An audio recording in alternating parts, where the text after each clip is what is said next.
everybody, it's me, Stacey B, and I'm here live at Star Wars Celebration, and things are starting to wind down here today, but just to let you guys know, we're going to be heading over to the Rebel Force Radio rooftop party held at the 5th, and I'm going to show you from start to finish the whole podcast there live, so you get to see the video version of it, and your friends and ours, Jimmy Mac and Jason Swank.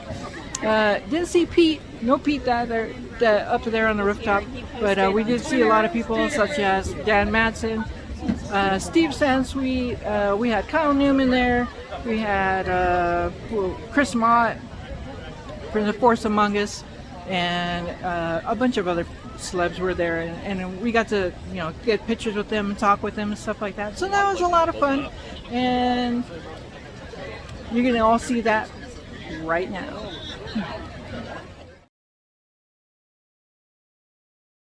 This station is now the ultimate power in the universe. I suggest we use it. Now it's time for Rebel Force Radio. We would be honored if you would join us.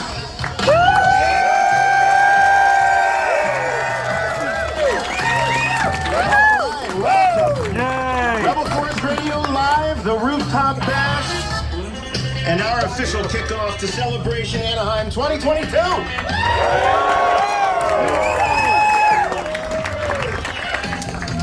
So great to be with you. Thank you all for being here tonight. Really, really appreciate it. Chat, chat! Finally here. Chat, chat! We get a chat, chat. Now, it's great to finally be together again after a very, very long wait. And, when it's finally here, you start to think, oh, yeah, that's what we want. Drinks. That's no moon. It's an adult beverage.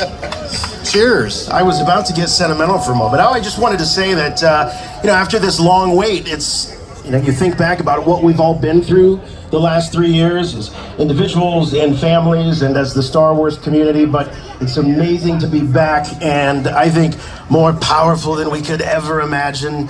This is a really incredible group. I think this is by far the best looking Bash audience we've ever had. And all of this venue. Yeah. So far, it's here for the 5th. They made it all the way back and then party foul. We've got a jam-packed show for you this week. And, let's do introductions in order. If you're new to the program, we know none of you are, but if you are, my name is Jason, and with me, my good friend and yours from Baby Chicago, Jimmy. This is like... Hey, Jason and so happy that you guys are here with us. We are finally here in Anaheim, California. After this thing has been postponed like a couple of times now, and prepped for 3 years for a single event. Well, we're finally here, ladies and gentlemen. We're here to have a great time, Star Wars style this week. The convention officially kicks off here and now on what I consider to be the podcast stage. So thank you very much, everyone, for coming out. And man, there's been a lot going on since the last Star Wars celebration in Chicago. Yeah, I was thinking about everything that is new. I mean, we've had 2 seasons of The Mandalorian. We've had a season of Book of Boba Fett.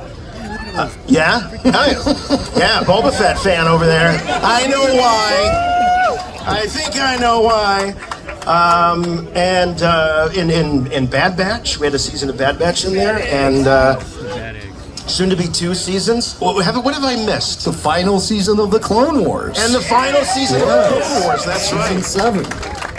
You're not clapping because it's over, are you? You people. No, because it was so amazing. It was so amazing. Who'd like to see another season of the Clone Wars? I think something tells me we're going to get maybe a glimpse of the Clone Wars in a roundabout way in Kenobi. We'll find out. But another thing that we're celebrating is the 45th anniversary of Star Wars. Happy birthday, Star Wars!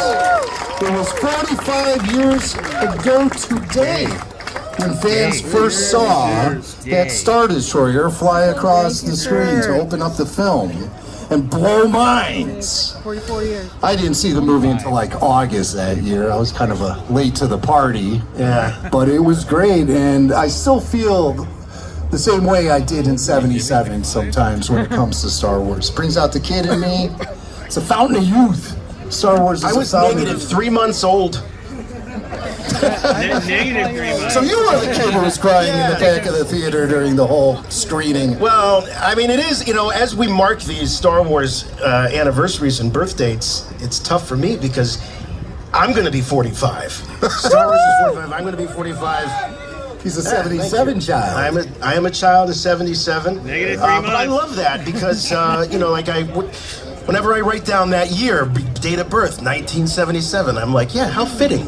How fitting that I was given life at the same time as Star Wars. That's right. But let's get to it because this is the 13th Star Wars celebration. And what is it? 14th. Oh, I guess my But math who's is counting? Are you?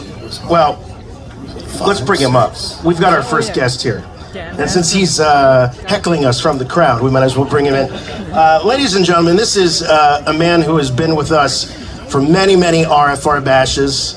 And he is a man who has been with all of us for most of our years as Star Wars fans. The greatest fan ambassador of all time. Yes. From Rancho, Obi-Wan, Steve Sansweet.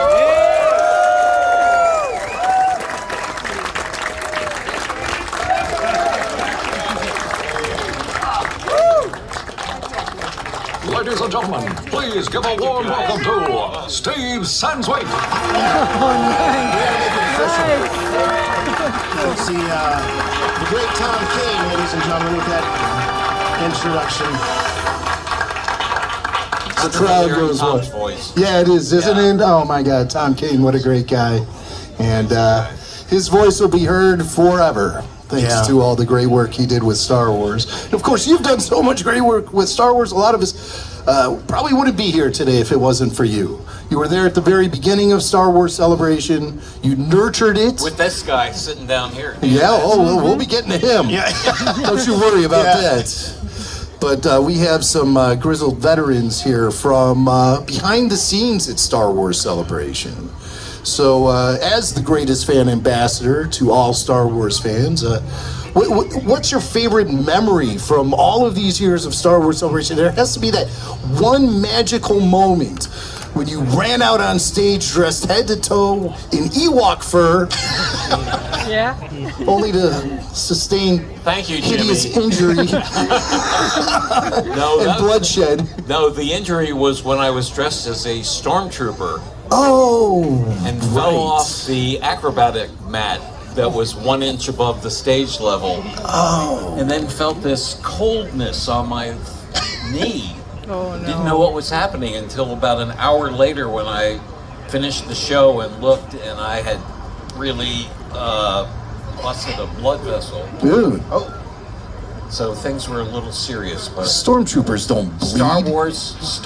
No, are you kidding me? It was like that helmet from that fin it had with the blood smeared on the top. Maybe not. So, Steve, you correct. I got the look. It's listen. early, but I got the look. I'm willing to dress up as an Ewok. What do you want from me? That was spectacular because not only did you dress up as an Ewok and come out on stage during the opening ceremonies, you actually did a little dance that I'm sure everyone here would love He's to see looking like he again. doesn't remember it. No, he's not dancing. He's not dancing. I You don't stop it. remember a thing. It's all a blur. Star Wars has just been like so many of us here, Star Wars changed my life in so many ways. It's hard to believe it was 45 years ago. It gave me 2 new careers.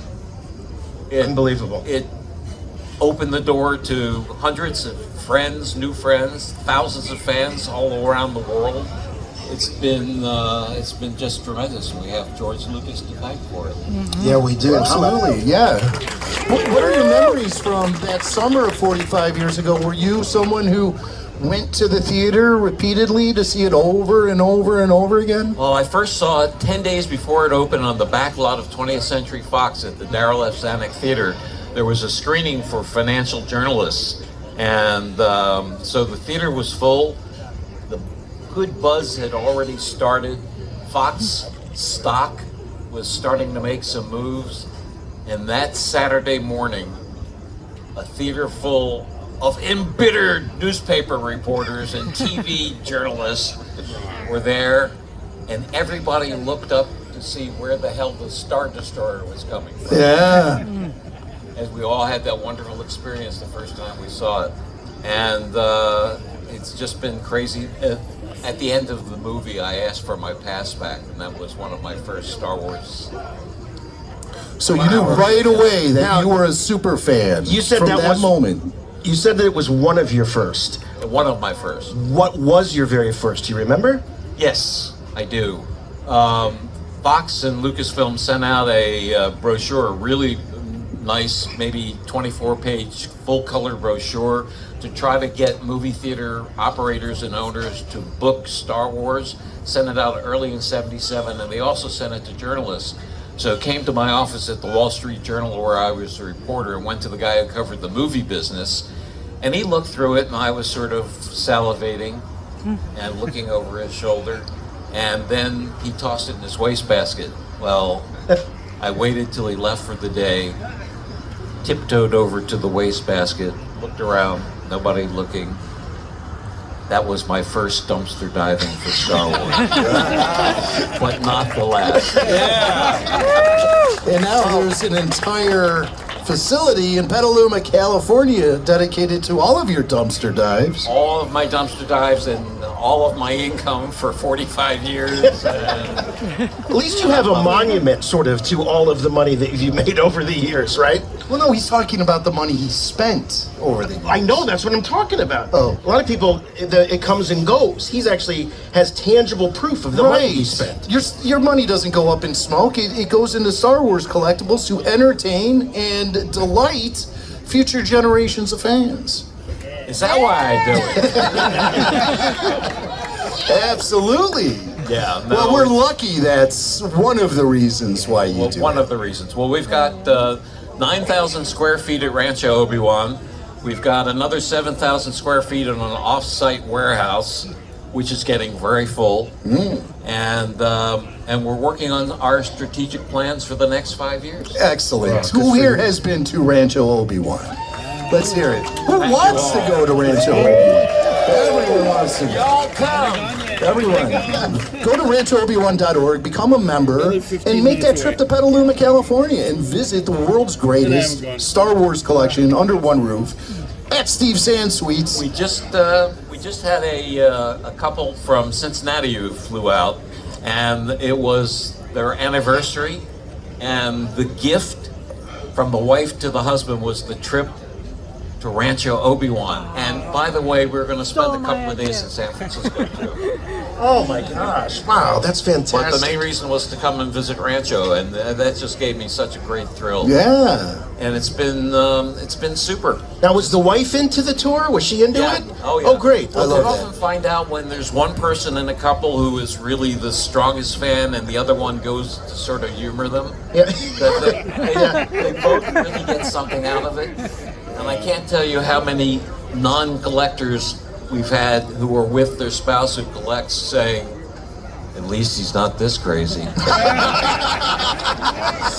That is true. So if you have a spouse or partner that's giving you a hard time about your collection, go to Rancho Obi-Wan, take them with you, and say, see, honey, it could be a lot worse. It works. I got a question for you, though, Steve. Obviously, it's great to have the internet because we can pass communication back and forth so quickly, but it does sometimes tend to, bubble up some of the negative ideas and thoughts that we have. And, being a collector, especially these days with supply chain shortages and exclusives for retailers and all that goes on, it gets very frustrating sometimes. And as the king of collectors, how do you keep it fun? How do you keep the right fun perspective on collecting? Good question. Well, I keep a perspective on it, and it's what I tell people who are just starting out collecting, especially kids. Buy what you love. And that has been my philosophy for at least the last 15 years, where I've really gone in and specialized in art and fan-made objects, art figures, just quirky things. I mean, I love the fact that Lucasfilm has let people play in George Lucas's sandbox for all of these years. And doesn't go out like some other movie studios used to and sue and shut people down. I mean, there's some of that, but for the most part, Star Wars fans are so creative, unlike fans of any other genre movie. I agree. They just take it into themselves and give back to other fans too. Yes. And if you can't find what you love, learn to love something else. Right? There's so many entry points into Star Wars. It's the merchandise, the movies themselves, the television shows, the comics, the books, you name it. You've got a lot of great stories of people coming out to Rancho, and a lot of them can be quite emotional. But was there ever that one you thought, this one's really for the books? I don't think I'll repeat it on the air. It wouldn't be a Jimmy Mack and Wendy Snyder visit in the past, would it? Well, those are pretty crazy. Those are indeed insane. No, we have a lot of fun there. And I want to invite everybody who is going to Celebration, which is most of you, to come up on the 3rd floor at Celebration, room 304B. We have the most fantastic Rancho Obi-Wan saga museum exhibit that we have ever put together. And we have done it with 4 of our directors, Gus Lopez, Duncan Jenkins, Lisa Stevens, and our ex officio director, Vic Wertz, her husband. And we have combined the collections of all 4 of us, and we have an exhibit called Boba Fett to Bo-Katan. And it is truly amazing. You're going to see more stuff from the early days of Boba Fett to the Mandalorian. Daniel, you must come up and see it. You'll love it. We've got a lot of Daniel Logan stuff there. Yeah, we got a lot of Daniel Logan here with us tonight. Right here. Yeah, baby. My man. Now, Steve, is that the first time that you've done a collaborative display? Absolutely, and I mean, we got to talk with our directors. We do, we're sort of looking out to the next 5-10 years about what Rancho Obi-Wan is, where it wants to be, and what we may be doing in the future. And we said, well, let's try, then we're going to concentrate on The Mandalorian, so popular among fans. And Boba Fett, of course, has always been popular among fans. And we all have pieces of the story. So let's combine all of those pieces. So it was a lot of work. Ann Newman, who's the president and chief executive officer of Rancho Obi-Wan, has spent the last 3 months really solid after we sort of thought this through and worked on it to put this together. And she's there right now, finishing up, putting the display together. It's looking beyond belief. I mean, much more than I thought it would be. And I invite you all to come up and take a look and just luxuriate in Boba Fett and The Mandalorian and see all the merchandise and some props. A stunt backpack from Return of the Jedi, the original Boba Fett rifle from when you saw Boba Fett in the white plastic costume. Just all kinds of great stuff and weird stuff. Chunky Boba Fett. Hey. Dad bod Boba Fett. All right, Steve, I got to do something that I've never done before, okay? I think this is how you do it. I don't know. Challenge. What's this challenge? I just threw down a Rancho Obi-Wan challenge coin. There, you did that. And let's see if Steve can answer my challenge, or he has to do whatever I ask him to next. Ooh. Is that how it works? I don't know. He has to buy me a drink. Well, How can you turn a challenge coin from Rancho Obi-Wan? Marcus from the 501st. That doesn't count. Drop this off. No, I promise I won't make you buy me a drink, Steve, but I am going to ask you to do something for us that I can't believe we've never asked you to do before on Rebel Force Radio. What's that? Something we like to call... Can I keep fully clothed? Because otherwise... Well, you'll be the only one, but whatever. It's a little something we like to call... The Yoda questionnaire. Yeah. Thank you, Richard. Our listeners know about this. So, Steve, the brilliant thing about this is there are no wrong answers. There are There are some that are more right than others, but there are no wrong answers. Yeah. And this is a questionnaire. This is a list of questions that we got from the Jedi Master himself, Yoda. Yoda. He faxed it to us. Yeah. Okay. From Dagobah. He doesn't have email. Yeah. He's his still in fax the fax machine. era. Yeah. Okay. And his faxes, they have that smell that the faxes had. Smells like Yoda. Okay, what's the first question, Jason? All right. Can everyone hear okay? Is everyone hearing us? Okay, all right. Okay. Steve Sansweet. Uh-oh. What is your favorite Star Wars line? Favorite Star Wars line? Do or do not. There is no Very try. popular. very good. popular. That's a good one. One time, My other favorite is, I don't like the sand. you're paraphrasing a line there. I don't think that's actual that's not the dialogue. line. No, but it is not. Maybe it was on the cutting room floor at some point. I like your take, though. But yeah, All right. that do or do not thing. Wendy Snyder was having a staff meeting, and she wanted to write a memo that really motivated her staff members and stuff. So I said, at the end, put do or do not. There's no try. She's like, that's mind blowing. I love it. It was like 3 weeks later, she found out it was a Yoda quote.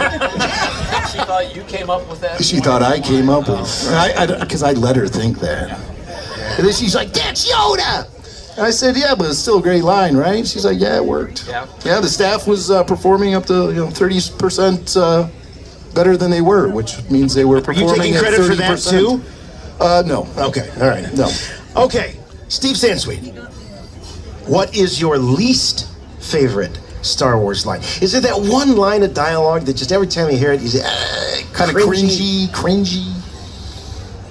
The sand line was pretty good. Yeah, you should. But that's your second favorite, so. No, it's my most unfavorite. All right, okay, then we'll accept that. We'll accept that. It gets everywhere. It gets everywhere. It's close. It's all right. rough.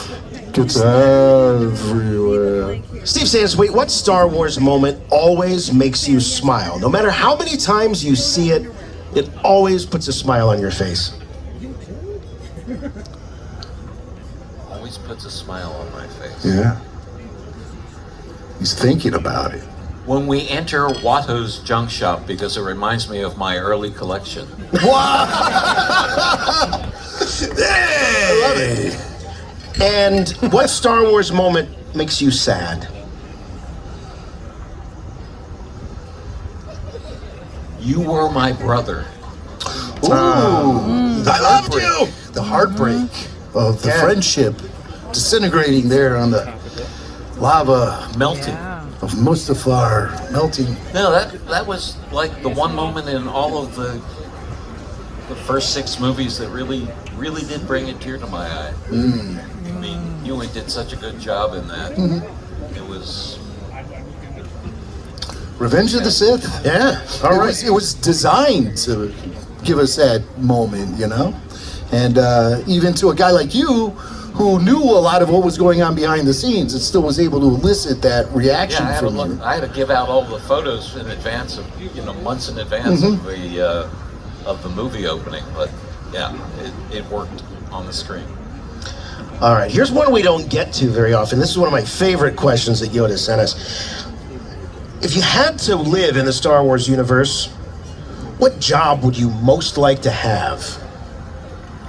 We see a lot of different jobs in the Star Wars universe. Sand person. Suppose that's a job. I don't think the pension's very good, but You could be a museum curator in universe. Jocasta knew. Everything you would own would be part of your Star Wars collection. I mean, everything. I think I'd want to be a Gorg monger. A Gorg monger, like the guy who was selling Gorgs. The guy? Well, I guess that was She was a Gorg woman. she was a Gorg woman. What are you talking about? I don't know what you're talking about. I really It's don't. Mos Espa during the Phantom Menace. Jar Jar, Anakin, Qui-Gon, they were walking through the marketplace. Jar Jar sticks And his Jar tongue Jar out. sticks his tongue out. That's a Gorg, that frog. And is a the Gorg. Gorg ends up in Sebulba's whatever he's eating. Okay. All right. Wow, that's a deep cut, yeah. Steve Sansweet. Well, because I think I would get fed nicely. All right, and what job in the Star Wars universe would you least like to have? You'd never want to go near this kind of job. Worst job ever. Director of fan relations? Maybe that would be On the Death Star? I'm kidding. Don't groan. Jeez.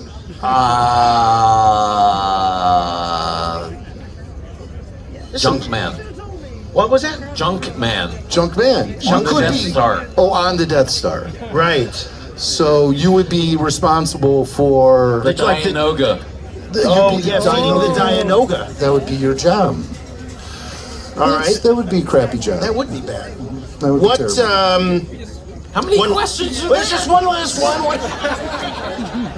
We've never had anyone ask that. Usually people enjoy this, Steve. It's like What are you, looking at sick of talking about Star Wars finally? looking at his watch. All right, last question. If there was another Star Wars movie to be made, and you were in it, which you've already been in a Star Wars movie, but if there's one more to be made, and George Lucas was the director, what would you like to hear George Lucas say to you as he says, cut on your last scene? Steve Sansweet. That was faster and more intense. Ladies and gentlemen, Steve Sansweet, the one and only, the greatest. Thank you so much. Steve Sansweet at Rancho Obi-Wan. Visit ranchoobi1.org. Become a member today and make the trip out to Petaluma, California to see the greatest display of Star Wars collectibles you can ever possibly imagine. We'd also like to give a shout out to our friend Stu Levy. Stu! There he is. From Rancho Obi-Wan. Stu is married to Newman, who's the collection manager at Rancho Obi-Wan. Stu actually lives on the grounds at Rancho Obi-Wan. Under the stairs. Under the stairs. What are you saying, Stu? I'm a lucky MF. He says, I'm a lucky MF. He lives at Rancho Obi-Wan. That's a dream come true for most people here in this crowd. So count your blessings. Amazing family at Rancho Obi-Wan. The best. The best. All right. Before the Book of Boba Fett, there was our next guest. He was the first actor to give us a new look at an old favorite from Star Wars Episode 2, Daniel Logan. Daniel Logan. You can bring your beverage with you, Mr. Logan. Yeah. To join us here on the stage. Here's Daniel Logan, Boba Fett. Hello, everybody. Who's the bounty hunter man that wears the armor of the Mandalorian? You're damn right. He's here, we got him. Give another round of applause for Daniel Logan. Boba Fett from Attack of the Clones and the Clone Wars. Oh, wow. Boba, get on board! Your admirers are here and very vocal. So how you doing, man? It's great to see you. Here we are in Anaheim. Yeah, I'm doing fantastic. I live 15 minutes down the road, so I can't complain. You know, everyone else drove and traveling in. I just got out of bed like an hour and a half ago. You guys are laughing, but I'm serious. No, I'm just joking. No, I managed to bring my my wife and my 4-year-old son. There they are, right over there. My best friend and his wife came along, but my son, I'm trying to force Star Wars on him, so he has no choice but to love. Yeah. Right, so that's the best way. Just no choice. You're gonna like this. Exactly. Yeah. So here we are, man. Can you believe 20 years? 2 decades has passed since Attack of the Clones was on silver screens back in 2002. Amazing. Where'd the time go? A lot of alcohol. Sorry, babe. No, you know, it's incredible. I never really thought 20 years ago I'd be sitting here 20 years later, still being able to enjoy a movie I did 20 years ago. I love coming on, you know, Rebel Force and being able to talk. I'm usually sitting in my house, you know, and go back to playing video games. But I'm just appreciative of everybody who turned out today. You know, I got invited like you all did, and I'm just glad you guys accepted the invitation like I did. So. Well, everyone's here for a full week of Star Wars activity. And of course, you're going to be on the floor signing at official picks. And are there still autograph tickets available for you, or? I have no clue, but ever since Jango Fett or Boba Fett jumped back in, it's been great. They're like, Daniel, you're selling out. I'm like, I am? Well, double photo ops or double autographs. I'm like, he needs to come back off that island and start giving me more autographs. I don't know. I sometimes think they're waiting for Jeremy Bullock nowadays, you know? My line gets a little longer, and I'm like, I don't know. Is it me they're waiting for? And they get to the front and like, what the hell? Who's that kid? Like, I was waiting for Boba Fett the whole time, you know? It's kind of not the same without Jeremy around. He was just so wonderful and a great fan ambassador. I can really tell you've picked up from where Jeremy left off. Well, you know, it's one of those things, being a prequel child, I managed to be able to grow up with the original cast, you know, and Jeremy Bullock was definitely someone that I loved still to today. You know, he taught me a lot about not only myself, but Star Wars and the character Boba Fett. It just sucks during the time of COVID, you know, we lost a lot of my friends, and I'm about to turn 35 in a couple weeks, and I've already lost quite a few of my friends that I've known over half my life, so... You know, with the good comes the bad, you know, and Jeremy, he was just someone I never really got to say goodbye to. I went to Peter Mayhew's funeral, so I at least got my last, it might sound weird, but kiss to Chewie goodbye, you know, but I never really got to say goodbye to Jeremy, so when I come to these conventions, still today, I just, you know, I still feel like there's that hope that he's just pop back up, you know, and start playing cricket games or, you know, doing the fun things I used to do at the shows. Yeah. What would you say the biggest thing you learned from guys like Jeremy Bullock that have been doing this for such a long time? Oh, I learned so much from him. First of all, he told me I have a shitty autograph. So for my 21st birthday, he bought me this very nice pen. I think it cost hundreds of dollars. I showed it to people like, you've got one of those? I'm like, yeah, Jeremy Bullock bought for me for my birthday. They're like, so are you using it? I'm like, nah, it sits in a drawer. As you guys can see, you know? But he taught me really how to be an ambassador for not only Star Wars, but Boba Fett. I mean, if you guys saw, you'd go meet the Darths. They were the kind of same, you know? And then the Boba Fetts were kind of the same, you know? You just kind of... I magnituded towards his energy, and I just became a little baby version of him, you know? He used to call me Baby Boba. So I used to call him Grandpa Fett. Other people are like, how rude. I'm like, no, he likes it. He likes it, huh? Right, Jeremy? He's like, yes, I like it. I was like, ah. Yeah, so Ewan Mcgregor obviously has been making the PR trail lately with Kenobi opening up. And one of the statements that he keeps making at these various stops is about how the appreciation for the prequels has grown over the years. And you've been doing this steadily since they came out, but have you noticed a change with the fans coming up and them talking about the films, or is your perspective they've always loved these movies? Oh, no. Well, they've always loved Star Wars. Just what franchise part do you like, right? I grew up where there was only one movie before mine out of the prequels, so they were like, oh, you suck. You know, that movie was the worst out of Star Wars, you know, like... Now can I have your autograph? Yeah. No, then they go to Ray Park with someone else next door to me, you know, like, hey, can I get your autograph? You're just sitting there like, I really got the worst character. But no, you know, as the time has progressed and Lucasfilm have taken on this character, you've got so many different, you know, variations of what the character or where he possibly could have come from or where he's come from. You know, the Mandalorian gave us another version of a bounty hunter that related to Boba Fett, which made the fans want him even more. The Bad Batch has given us so many different variations of different clones that we never really thought about before. And, you know, it just continues to continue, you know? And yeah. When I go to conventions now, I make a joke that my line got bigger, but it's no longer the original fan base that are coming to conventions. It's the kids that they raised really good. Yeah. Continue to come to do conventions and buy our autographs. It's like, I'm getting like, you know, I went to New Jersey. I haven't been there for 15, 16 years. And some guy came up to me a month ago and said, hey man, I really like to buy your autograph. And I'm like, sweet. Tell him the price. He goes, no, well, 15, 16 years ago, I was with my dad and I didn't have any money and you signed my autograph for me for free. He goes, and I never forgot about it. I talk about you my whole life. He goes, now I've got a job. I want to come back and buy your autograph. Oh my gosh. I knew it was gonna pay it forward. You know? Well, people don't forget. And they remember. No, and they remember, and yeah, the opportunity to pay it forward is there. And I mean, you certainly have spent your entire career doing that. I don't think I've ever seen anyone on the autograph circuit who pays more attention to each fan who comes up to his table, talks to kids, plays with kids. Yeah.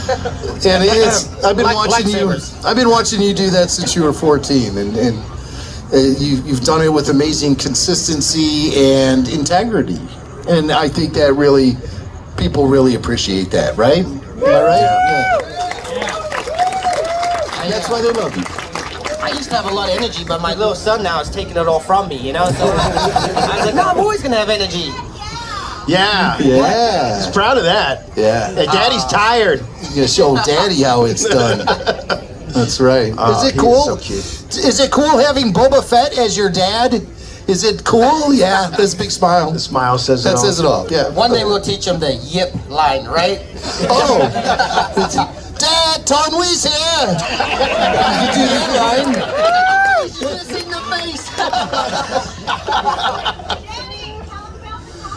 Tell him about the costume. What's the story about the costume? So my wife has been working very, very hard for a couple months now and has made a young Boba Fett outfit for my son. Yes. A young Boba. Yeah, so Yeah. he basically stole my life. He looks just like me. But so, because he's very shy like his mother, you might not be able to tell. I said to her the other day, which got me in trouble. Have you ever thought about the 2 months or 3 months you've been working on this thing? What happens if he doesn't want to wear it? Because you know, like a 4-year-old, they're like, not that today, blue t-shirt, you know? Oh, yeah. So, she kind of got sad. She's like, I have thought about that. And I was like, end of discussion. But yeah, so my little son's going to be dressing up as little Boba Fett. I've kept him offline just because I just figured that he liked his own personal life, you know? I kind of got thrown into it. I grew up without social media, so when I was in Star Wars, there wasn't no MySpace or Facebook, you know, to be able to take your life from you, you know, and Right. you can look at my life, just go on Google and search certain year and you see a different hairstyle, different clothing style. Oh, I was doing all kinds of Google image searching on you earlier today. Yeah. That's the worst. I'm like, Your whole life is on Google image search, yeah. I never thought about it 20 years ago. I'm like, yeah, take a picture, put it online for us, all right? You can do a flip book probably of almost every weekend of your life. So has Daniel Logan done this year. It's only 2 seconds long. It wasn't very popular. Well, you know, speaking about being online, putting yourself out there, you certainly have done a great service for fans, collectors with your bounty boxes. Has anybody taken advantage of Daniel on Facebook and ordered some merch from him? Yeah. Takes advantage. It's so much fun though because you're out there, you're online, you're telling stories, you're selling pieces of merchandise from your personal collection because over the years you've amassed so much stuff that you almost need another house to put it all in. So the office is packed, I'm hearing. She says no, we're not gonna. That's why I need a supporting wife, Steve. We have maybe you can open Rancho Obi-Wan South. Rancho Danny one. Danny one. Yeah. I'm gonna have only one collectible left once my wife has me sell all the rest. No, we during the pandemic, I was working on one of my my properties, but I had to move all the toys from England to New Zealand to the United States. So my wife, I was like, hey, can you help me find myself a little container ship? She's like, well, how big do you need this thing? 10 foot, 15? I'm like, I think it's gonna be more like 40 foot. She's like, you're joking. I'm like, no, I'm not joking. I've got quite a bit of stuff. She's like, well, you need to itemize this. And I'm like, itemize a 40-foot container? Do you know how much Star Wars stuff is in that thing? Like, I cannot itemize my container. She's like, well, it won't get on the water until you get it itemized. So I just made up a list. I'm gonna be honest. You just started writing things down. I stole my own 8 rocket-firing Boba Fett's, 10 vinyl cape Jawas, whatever. That's Steve's collection. That is Steve's collection. I got more modern, you know, like Ahsoka's, 501st Troopers, Right. you know. I like my modern. Yeah. Well, he's on Facebook at facebook.com/bountyboxes. Go check out Daniel, and it's a lot of fun. He auctions off all kind of cool Star Wars merch, and you can have the chance to get something to fill a hole in your collection you've been looking for years and years. You get from Daniel Logan, for crying out loud. Please take it off. The wife From says, Daniel Logan's collection. It's only on the side of the head. All right, ladies and gentlemen, you guys. Daniel Logan. Pineapple, eh? Nice pineapple Have a good night, cider. guys. Very tasty, very Another blue milk too. This week. And we've got a blue milk cocktail. Take a picture with him. It's got stuff in there. I don't know what it is. Tell him Rebel Force Radio sent you. All right, everybody having a good time? You got enough to drink here? Now I do. Yeah, the bar is open. We have Baby Yoda margaritas. Woohoo! How are those going down? Pretty well. We have blue milk cocktails, and that's no moon. It's an old fashioned. It's an ice cube. All right, And it's going down really well too. got another guest here for you. You know, from fanzines and newsletters to Star Wars Insider, and at the time, the largest gathering of Star Wars fans back in 1999. Ladies and gentlemen, the godfather of organized fandom, Dan Madsen, ladies and gentlemen. You also known as Dan's Dinner from Star Wars Episode 1, The Phantom Menace. He'll handle your cat-do. He will, and he will ask for only the smallest of payments. Dan Madsen, he's one of our oldest friends in Star Wars fandom. Oh, gosh. That far back did you go? Yeah, far back. Yeah, get right on there. Okay, got it. Yeah, we love Dan. Dan was the man who masterminded with Steve Sansweet the very first ever Star Wars celebration in Denver, Colorado back in 1999. Who was there? Who was there? Oh, yeah. That's like the only one stateside I've ever missed. They got Well, this behind guy's me. got all the badges from It wasn't part of the tradition of fandom as much as it is crazy. now. Yeah, definitely. But it was a Badges, huge you event. need those stinky and it meant a lot badges. to a lot of people back in that time. That's and really started the ball rolling on all this craziness that we're experiencing today, all these years later. You know, it's interesting because the whole thing started really, quite frankly, I and my staff were talking about doing a Star Wars event, and then out of the blue I get a call from Steve Sansweet, then Director of Fan Relations at Lucasfilm, and he says, "Hey Dan, we're thinking about doing a fan convention," and he says, "We think the fan club would be the right people to do it."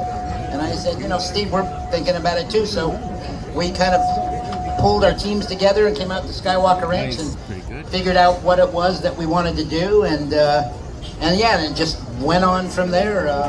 It was a lot of work. I never had put on an event before, but we did it.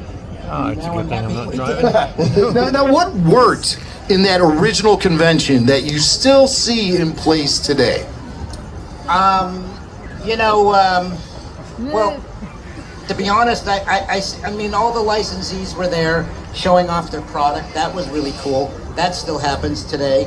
And just, you know, the camaraderie of the fans. You know, if anybody here that was there or has read any of the articles that have been done on Celebration 1, we had the worst rainstorm in Denver history over in 100 years. Right. On the weekend, we were doing Celebration.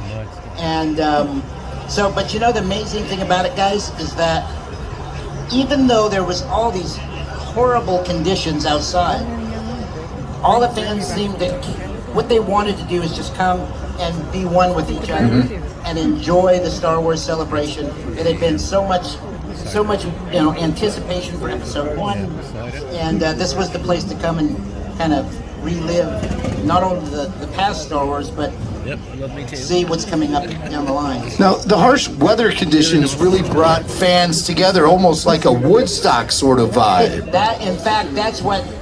Every day it rained, I woke up in the morning and I was like, "Oh, please, dear God, not rain again." And backstage, when it was raining, it was like the second day, and Rick McCallum, the producer, I looked at him and I said, "Oh my God, I can't believe that it's raining again. Mud, rain." And he said, "You know what, Dan?" He says, "This is going to be the fans' Star Wars Woodstock. Oh, McCallum. 20 years from now, they're going to remember that they survived the mud and the rain to celebrate Star Wars at Celebration 1. And you know, as time has gone on, that's absolutely true. And one of my favorite memories of Celebration 1, as I was standing over by the main hangar where we really had most of the fan celebration going on, there was the main tent and people were standing in line to come into the main tent for the main activities, and the line was going all the way down past the tent, way down the line. They were all getting rained on, and I was like, oh my God, I can't believe this is happening. And out of the tent, I see Anthony Daniels come in his gold jacket with an umbrella, and he walks down the entire line saying hello to people, thanking them for being there, and he really saved the day. Wow. He saved the day on that. And that's something he traditionally has done at subsequent Star Wars Celebration conventions. Absolutely right. Absolutely right. There was some, I was noticing there was some guy on Twitter, and he said, this is my first celebration coming to this one. He says, do you guys have any advice? And I said, yeah, if there's anything outdoors, make sure you bring an umbrella. There you go. Dan, why was it that it seemed to take a while for Star Wars to have those kinds of regular conventions like that other franchise we won't name right now? No, I'm a big Star Trek fan, as I know you are as well. But why, there was that 10th anniversary convention that's kind of like the missing Star Wars celebration. Star Wars Celebration 25. Zero. Yeah. But why was it that it took so long for this to become a regular thing when other franchises have done it for, a lot longer? Well, I don't know. That's a better question for Steve Sansweet. As far as I know, I mean, we thought that there should be something official for Star Wars as the new prequels were coming about. So we really felt that it was time to do something. And, it's interesting you were talking about that original Star Wars convention, because that was the convention where we announced the relaunch of the Star Wars fan club. We came there, we had a table, we were promoting the new Lucasfilm fan club. Yeah. So we were there, and that was where we launched the entire thing. And so I have a lot of fond memories of that convention as well. Sure. And it's the only convention and the only time, speaking of Star Trek, that Gene Roddenberry, the creator of Star Trek, and George Lucas got to meet each other and shake hands on stage. It's the only time ever. And whose camera was there? Yeah. For all we know, you're the only one who actually snapped a pic of that historic moment. I can't imagine there weren't other people there doing that, but no other pictures have come to the So if you Google George Lucas meets Gene Roddenberry, you will see one photo, and it was taken by Dan Mazin. It's absolutely It was a legendary moment. I know everybody thought it was, these two amazing, huge franchises, and here's the creators of both of them meeting on stage. Were you able to eavesdrop on any conversation that was going on between the two? No? No, I think Gene said, live long and prosper, and George said, may the force be with you. Yeah, it was a pretty cool dude there. I like to think so. So when you see, as Steve mentioned earlier, this is the 14th, and I'm assuming that's because when Jimmy Mack was putting the show notes together, he didn't count that very first I didn't. Were you Star counting? Wars celebration. No, he wasn't. He wasn't counting. No. So you're really wrong. So I missed one. But you said it was Star Wars Celebration 0 or 0.5. What's so odd about that one was we didn't have the internet, so I didn't know that it had happened or that it was happening until it had already happened, and I saw it in Starlog magazine or something like that. So there was really no way to really get word out other than those fanzines and things like. It's a miracle anyone showed up, is what I'm saying. Yeah. No, and 10th anniversary of Star Wars. When we did Celebration 1, there was not the internet, so we advertised it in the Star Wars Insider magazine. Yeah. And we sent out flyers and notices to all the fan club members that were in the club at that time. So yeah, but we didn't have the benefit of the internet to go out and tell everybody. So, and we still got between 20 and 30,000 people that came to that. And we had, I don't want to make a dark side picture of this, but it wasn't this recent school shooting that just happened yesterday, I think, the day before. Yeah, right. It wasn't lost on me that there was a horrible school shooting right before a celebration. Right. And it kind of gave me a sick feeling in the stomach. Yeah, of course, because you guys had to negotiate the Columbine fallout. Oh yeah, it was a big deal. We thought it was going to get canceled at one point. At any rate, it's such a joy to see this thing have been continued throughout all the years. and see how it's grown and how big it's gotten. I never imagined that after that first one there would be any others. I really didn't. But it's beautiful. See what we got now, and this is an example right here, watching us. And you're the guy who started the dominoes falling. I mean, you're the one who made it happen. Yeah. Let's face it, we really wouldn't be here if it wasn't for guys like Dan Manson, Steve Sansweet, trailblazing and making this become the institution that it is now. Yeah. I mean, my goodness. It's legendary, what's happening with Star Wars celebrations now. For sure. It really is. So Dan, if you had to go back and tell various stories and things like that, we've suggested here on this show that one way you could do that, other than just having your own podcast on Rebel Force Radio, might be to write a book. Because you have seen a lot, and you are doing that. I'm working on a memoir. Yeah. It's scheduled to come out next year, and it's going to have all kinds of interesting behind-the-scenes tidbits about Star Wars, my life with that celebration, my life with Star Trek, my life with Back to the Future and Lord of the Rings, which was all part of the fan club empire I ran for a while. But it's mostly about Star Wars. And I've got a lot of great stories that I've never said, never told anyone. I have some pictures that have never been seen before. So next year when this comes out, I hope I'll come back and we can talk about it. Will you promise? Sure. You'll come back and we'll talk about it. All right. That'd be great. All right. Well, I'm going to be first in line to read that book or listen to it. I hope you do an audio version. That would be great. Because I want to hear you do it. Don't hire one of those voice people. We want to hear you Well, you know tell what? the stories. I've actually talked to Anthony Daniels. And okay, well, if you can get Anthony Daniels. Now we're talking. That's a different story. Of course, Anthony Daniels himself had so much to do with the actual planning and preparation for that first celebration. There were 3 people who really had something to do with the whole first Star Wars celebration. Steve Sansweet, it wouldn't have happened without Steve. Right. Yeah. And I'll throw myself in there with ego there. And Anthony Daniels. Yep. He came out 2 weeks before the whole event and literally sat by my side as we figured out everything about what to do, what the lighting should be on the stage. I mean, from the entire thing, he sat by my side and we worked it all out. And then Steve came out, what was it, a week before?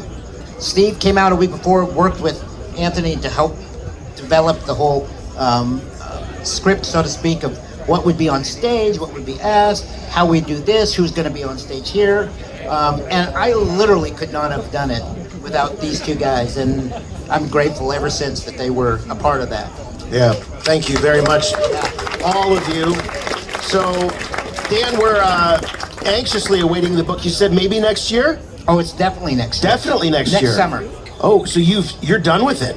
I'm working on it right now. I have 3/4 of it done. Wow, congratulations. That's great. That's going to be awesome. We can't wait to hear more about it. Ladies and gentlemen, from the front lines of fandom, Mr. Dan Madsen. Yeah. You can catch Dan signing after hours with official picks tomorrow night. And you'll also be signing at the Rancho Obi-Wan booth throughout the week at various times. And everyone go get Dan's autograph. He's Dam's Denna from episode 1. Dam's Denna. It's good to see you. Damn Denna. Thank you so much. Hey, is there any way we could get some lights turned on in here? It's getting really dark. There's a floodlight up there. Is there anybody with the venue who has... There we go. Let's get some light. I like that. If that spotlight up there could get turned on too, whoever's working the lighting control, just because it's getting really dark up here. I mean, the only lighting I'm using, there we go. All right. Amazing. All right. This thing's pretty powerful. Can I get $10,000 delivered to me right now, please? No, nothing. But we have some fire pits here. Those and we got these towers here. Can we turn those on too? I mean, is that just going to happen automatically if I keep talking about it? But This is kind of cool out. Yeah, I see some. One over there is on. Maybe we can. All right, I see. Yep, turn it up a little bit. All right. We got these fire pits here. All right. Well, while they do that, we're going to meet our next guest. This is he's the most talented pig man you'll ever meet, and one of the nicest. This is a guy who was actually there, ladies and gentlemen, on Jabba's sail barge. He was there, Mr. Stephen Constantino. Steve! He is the skiff, Jabba's skiff Gamorrean guard. Here he is, ladies and gentlemen. Great to see you, brother. So Stephen's here. He's a Gamorrean guard who appeared on the skiff on Return of the Jedi, filming in Yuma, Arizona. And there's a Billy D. Williams connection to how you got the gig. Yes. And I want to hear all about it. Well, he is the end-all connection.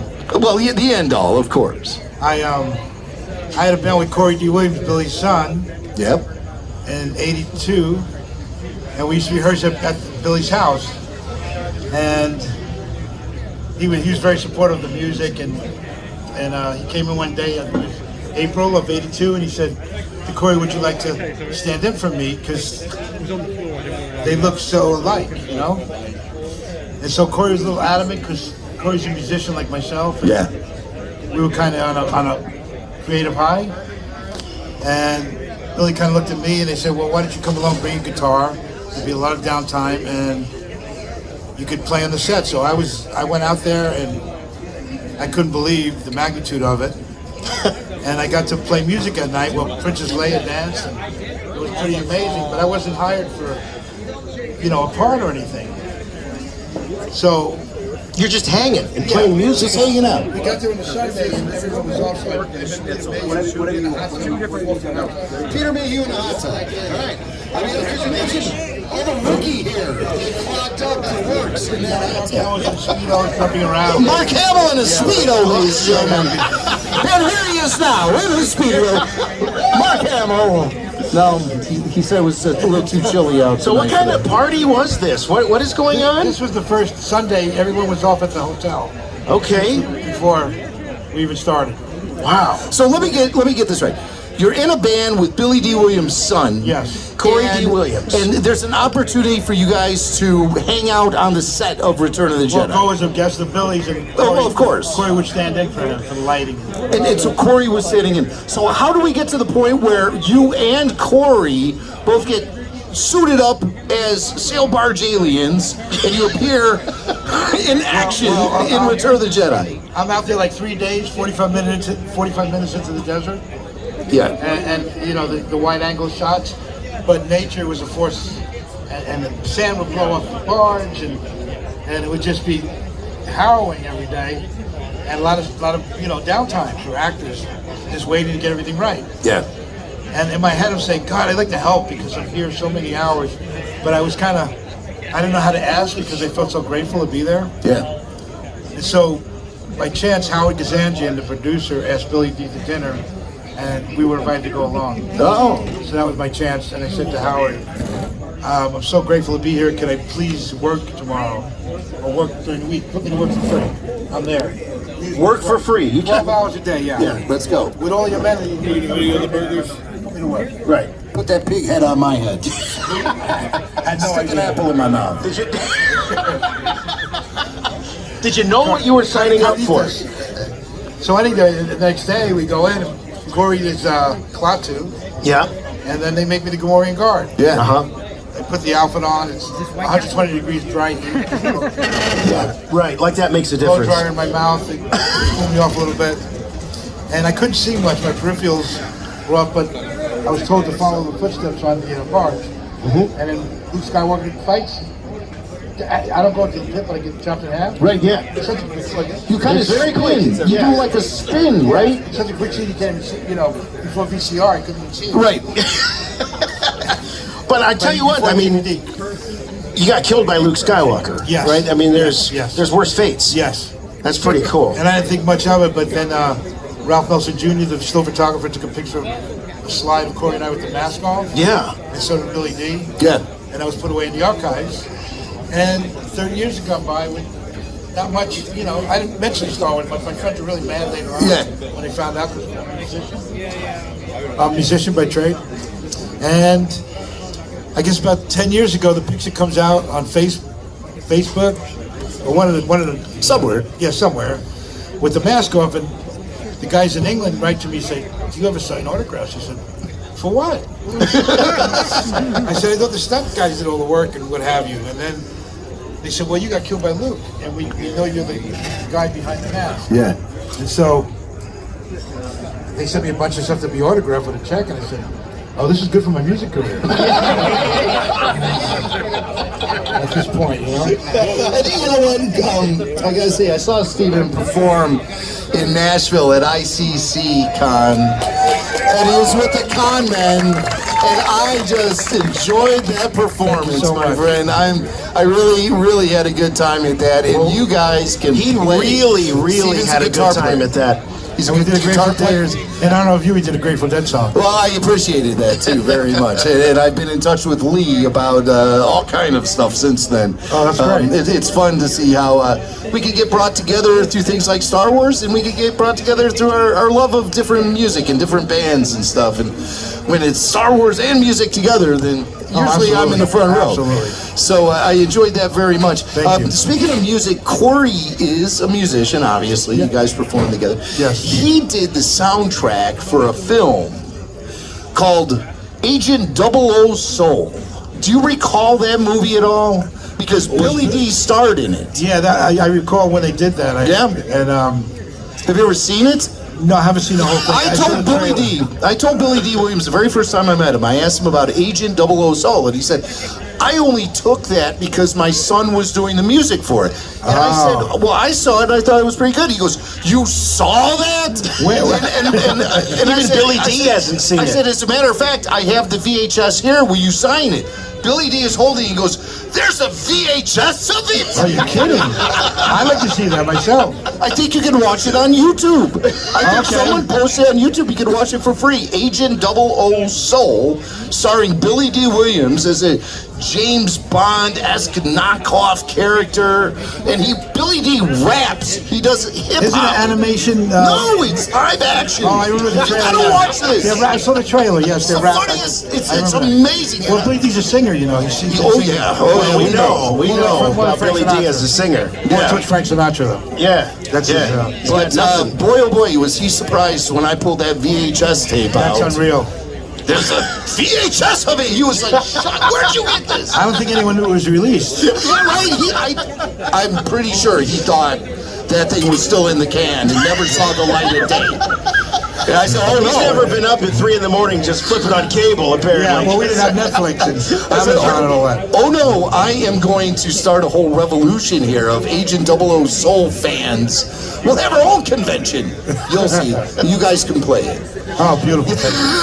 But I was just wondering if you actually saw that. But I saw just the trailer, but I'd love to see the... Yeah, it's always a thrill when we get to meet someone who is actually there. You know, we spend so much time watching these films, dissecting them, talking about them, but to meet someone who is there, it's never lost on me what a privilege it is. Thank you. But curious about, you know, the most strong memories you have of being there. I know, especially when you're a costume character, there's the heat, there's the discomfort, but what really sticks out? What's the most vivid memory you have of being there in that hanging suit? with Kenny Baker and Stuart Freeborn in the trailer. Oh, yeah? What was going on there? Oh, the stories. Just incredible. Stuart was quite a spiritual being. Yeah. And so talented. Kenny was just... It was like Monty Python live, you know. I mean, Kenny was funny. He was a funny guy. He was a force of nature. He went back to vaudeville days. I mean, talk about entertainment. He's done it all. He said he'd pull up with his Rolls Royce in England, and it's on the opposite side, and he'd get out and hide. So in the valet would be saying, someone just pulled up, who drove up? And they'd look for him, and he'd go around the other side and play with them all the time. I mean, it's funny, Time Bandits was on the other night. Yeah. With old guys. Yeah, that's a great one. Time Bandits, right? Yeah. That's a great one. That's his partner Jack Purvis is also in Time Bandits, and those two guys, Kenny and Jack, of course, they were a force of nature when it came down to the original trilogy, playing anything from Jawas to Ewoks to Ugnaughts. You know, what's incredible too is that Billy D was in Bingo Long, traveling also with James Earl Jones. That's right, and Richard Pryor. Imagine where they would come to. Yeah, right. Billy D. They swapped cars at one point, wasn't it? Didn't Kenny sell his car to Dave Prowse? Yes, I've heard that. Yeah. And there was I think Kevin Leal told me that story. Actually, do you still hang out with Corey? Well, Corey doesn't live in LA anymore. Quite some time he's in Atlanta, but when he comes to town, no matter what's going on, like the premiere was there, and the first thing he did is come to the studio. And that's we went. It's like we never missed a beat. We've had since the day we sat down and played, it's just been magic. You know, it's like nothing sound and it all created together. Wow, this is When you showed up in Mesa, and you were just here on Saturday, were you a Star Wars fan before all that? Yeah, I seen Star Wars in the ocean on Broadway. On Broadway? Star Wars on Broadway? No, I mean, so the song on the street board. Of course. Around the block, and you know, I was a big Kubrick fan, so I loved, 2001, and of course, raised with Star Trek, the series. But this is the first time, like George says, it's a soap opera. You could relate to the characters from otherworldly places for the first time, in a way, Right. And the love story. Yeah. So that's a beautiful thing, but I knew the magnitude by all means. I was just thinking about this the other day, I think we need some more romance in Star Wars again. Star Wars, the original trilogy, you had at first you had kind of the weird Han, Luke, Leia. It wasn't weird at first, but then it got weird. Han, Luke, and Leia triangle, once you knew what, went on. Yeah. And then, of course, in the prequel trilogy, you have Padme and Anakin. Then romance just kind of petered out in Star Wars. I want more romance in Star Wars. Yeah, and it's kind of nice with Mandalorian, Boba Fett, what they're doing, because there's no scrutiny involved. They can take any of the literature that's so profound and bring these stories to life. Because the prequels and sequels always have scrutiny. Yeah. People had their vision. Sure. In this case, it's kind of unbiased, I must say. Yeah, the future is very open for great storytelling. And the volume set with the immersive, that's revolutionary. And that's the thing. They can do anything now. Yeah, with the trilogy, that's what fascinated me, is the subculture, the builders, like carburetor parts, the stress to make up the guns, all those little things added so much to the heart and soul of the movie and the acting. Yes. And then it got a little disconnect. Now with the immersion from the guys working on that. It's real for the actors finally. They're in the scene real time. It's very cool. With the LEDs, yes. Well, Stephen, it's been an absolute pleasure to get to know you over the course of this last month. Here you are in Anaheim. We hung out in Nashville. And I just kept bragging to my wife, I'm hanging out with the Gamorrean Guard. And she was actually impressed. Yeah. Wow. And so, I don't know, he's not attractive. He's not really a good guy, but, his loyalty. Oh, we got Gamorrean Guard fans out here. They love the loyalty of that guard. Yeah. And he lives on, but he always gets killed. So, wrap your head around that. Yeah, exactly. Well, Stephen, it's been a pleasure. Thank you so much, guys. Thanks, I'm so happy that you came out here. Constantino, ladies and gentlemen. He's a Gamorrean. He's a Gamorrean. We do have some folks to thank. We can't do these live events without the work. I hear I guess Daniel Logan is producing the show now, Newman. and he's going to tell us who our next guest is. Hey, even if it is Kyle Newman, he still has to wait till we're ready for him.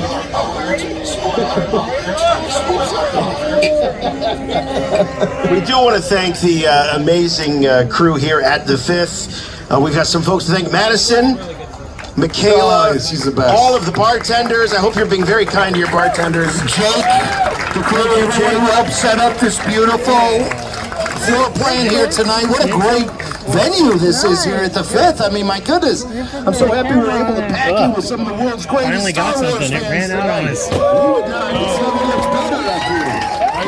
out there. This Ran venue, out if it of wasn't for a twice in good the friend line. of ours, I was like, what Daisy the heck? Sparks, the wife of Max Sparky, as he's known online, David Sparks.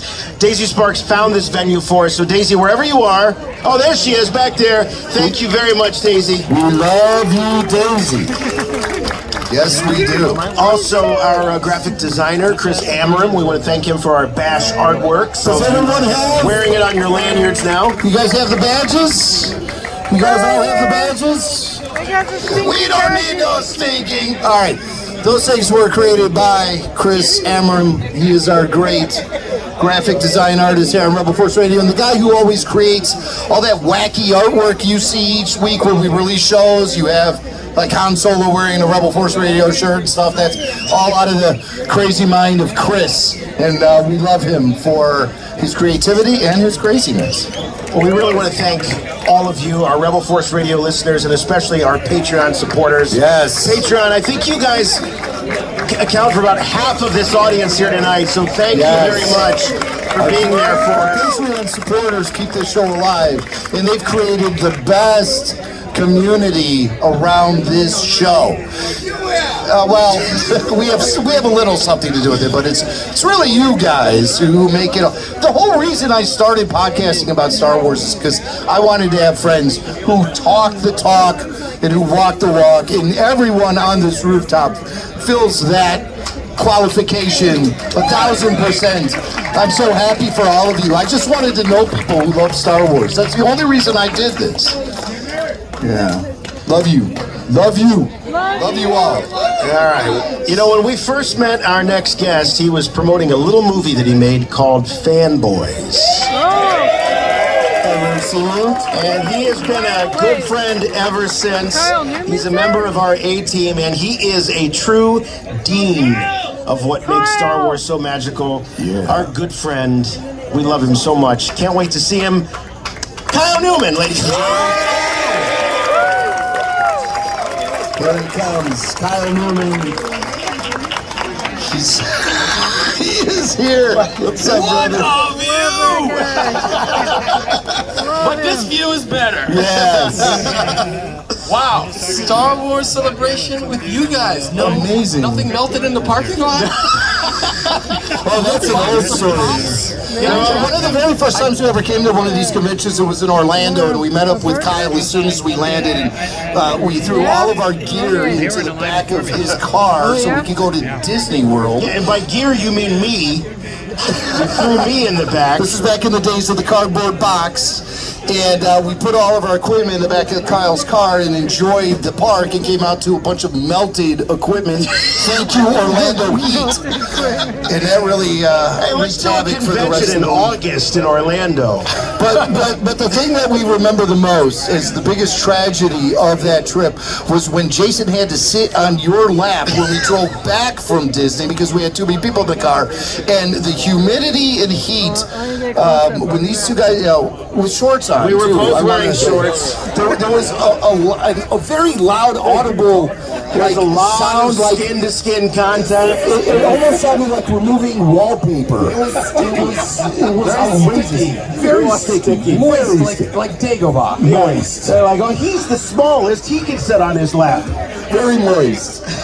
Very, very moist. But man, it has been forever since we've actually been together. This is talking nuts. about moist with other guys. But we talk a It lot. doesn't sound right. We talked a lot. We text almost every day.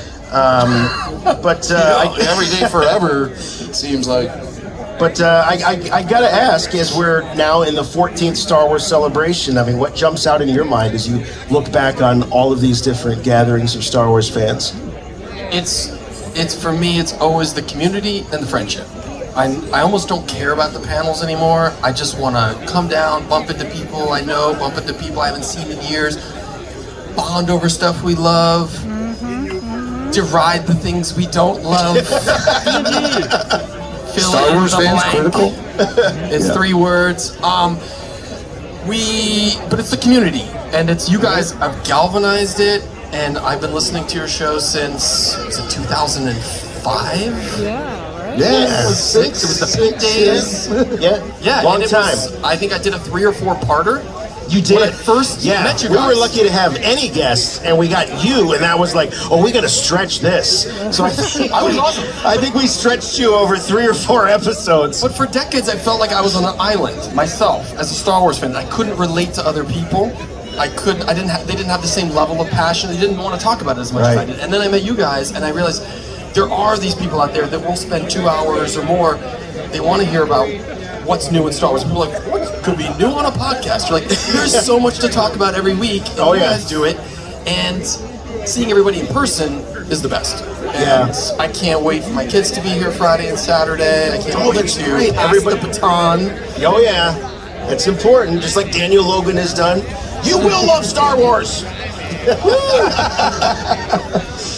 People that's wonderful. Seeing Daniel, like the people who make it and love it, and are a part of it, doesn't get any better. So that to me, that's the star of celebration. That's a good point. You've got the people who make it hanging out with the people who love it. It's amazing. It really is. It's unlike anything else. Yeah, it's fantastic. They love it too.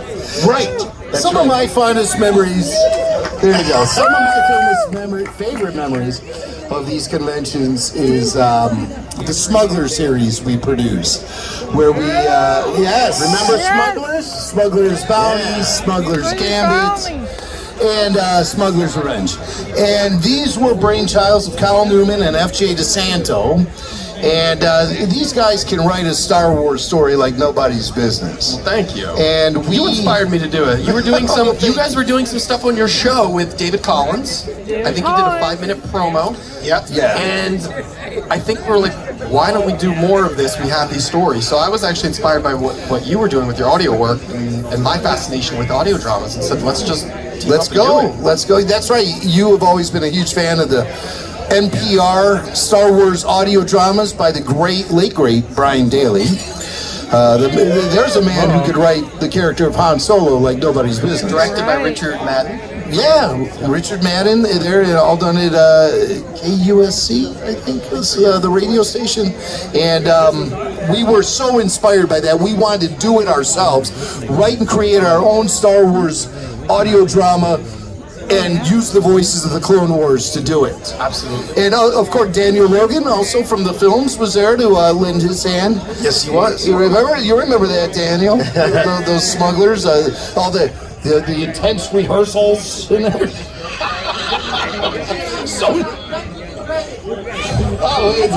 Don't get Kyle talking about Dungeons and Dragons. This is a Star Wars event. We're not talking about Dungeons and Dragons. Yeah, we are. There's nothing wrong with it. Hey, by the way, we did get a text from FJ. I got it right here. So this is on the text ready. We got a telegram from FJ DeSanto. Guys, add some right, here it is. Right. Guys, I'm blank sorry. Some family blank and work blank got in the way. Have fun and miss you all, you blankety blanks. FJ DeSanto. Big round for FJ. I wish FJ could be here. We'll have FJ on for one of our Kenobi after shows, though. Yes. FJ is already reserved a spot, and he said, wait, let's let Kyle weigh in on this. He wants to be able to watch the first 2 episodes before he does Prophet or Loser. I think that's cheating. What say you? That is a little bit of a cheat. I think if you're gonna do a game called Prophet or Loser, you can't have any information to go. That's sort of the whole point, right? That's called charlatan. Did Nostradamus work that way? Like, did you know half the story? Don't get wrapped up in the concept, okay? I just want FJ on this show so I can bleep him every 2 seconds. Yeah.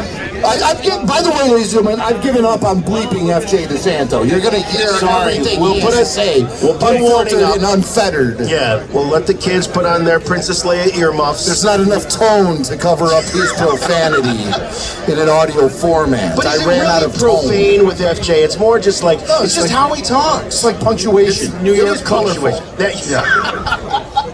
So Kyle, Smugglers was great, and that's always one of my favorite memories from these events. But is there anything else that really jumps out at you? Is like a really strong memory from these? I remember meeting you at Star Wars Celebration in 2007. Yeah. That was the first time I met you in person. That was, and that will always be special to me. Initially promote Fanboys. That's when I first met Dave Filoni.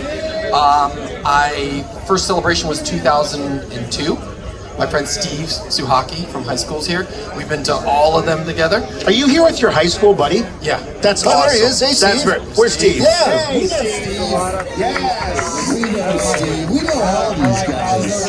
Yeah, so we drove out from New Jersey to Indianapolis, and we did that one 2005. I was gearing up to make Fanboys. That was special, so I started to meet some people at Lucasfilm, and it took on a different context, and obviously promoting the movie. Everyone at Lucasfilm was so supportive. We got to shoot at Skywalker Ranch. So it's all been fused together. But I think panels, going to see Clone Wars panels with Dave, that's awesome, because there was an intimacy to it, and I feel like the scale's gotten a little bit different, and I don't want to say more corporate, but it's changed a little bit. Oh yeah. There was a very hands-on quality to it all. I love the prequel appreciation panels that we would do. Oh yes. Oh God. Those were Remember great. when you had to defend the prequels? Yeah, and that was to me was the most offensive part, that I actually had to do a panel that had to defend something that was great. So, right. Preposterous, but it had to be done. What do you find, seeing that general public approval of the prequels has ramped up over these years? When guys like us, we were always sort of championing the prequels. We were. I think the thing is, if you can see the good in it, and of course they have flaws, and they have things that are very intrinsically tied to the era and the technology where they're made. But as a whole, George was breaking so much new ground, and he did it boldly, and he did it with an independent mindset, which was, I'm going to do it my way, I'm going to finance it myself, and no one's going to tell me what to do. And there are big swings and big ideas in those movies, and many of them really work, and in hindsight, I think people look back and say, those were the golden days, because it was George, it was coming straight from his head, it was coming straight from his yellow notepad, it was going back to the basics, everything he didn't get to explore, to add more nuance. Just the fact that there are eras in filmmaking, like Star Wars: A New Hope changed everything in 1977.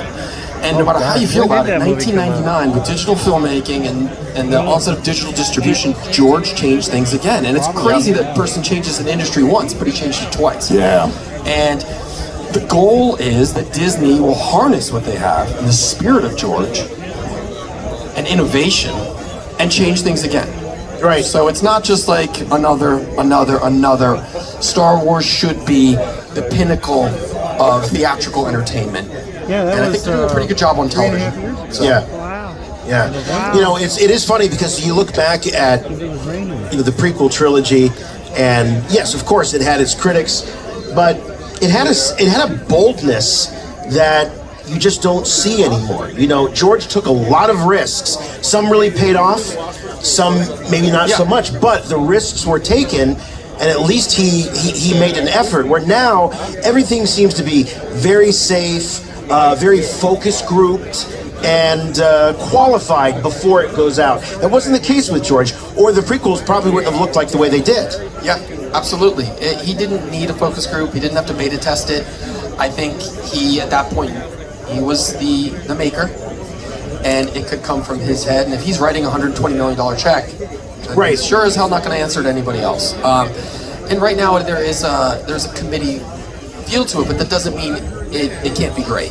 And I think we are still seeing great stuff emerging from that. But there's a rawness and a maverick quality to George, which is it's irreplaceable. And I don't know if we're going to ever see that really on movie making at that scale again. It's hard to. The irony is when you look back at the history of Star Wars and how it was done outside of the studio system. In spite of the studio. In spite of the studio system, George had an aversion to corporations and people sort of being, for lack of a better term, gatekeepers of the content that was going out.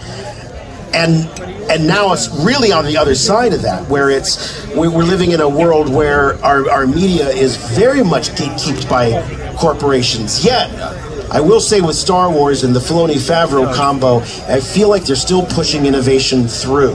It's not completely, neutered by the corporate microscope. Dave is the great hope. I think because Dave has that unique relationship with George where he can still bring him up, and because he studied under him. Yeah.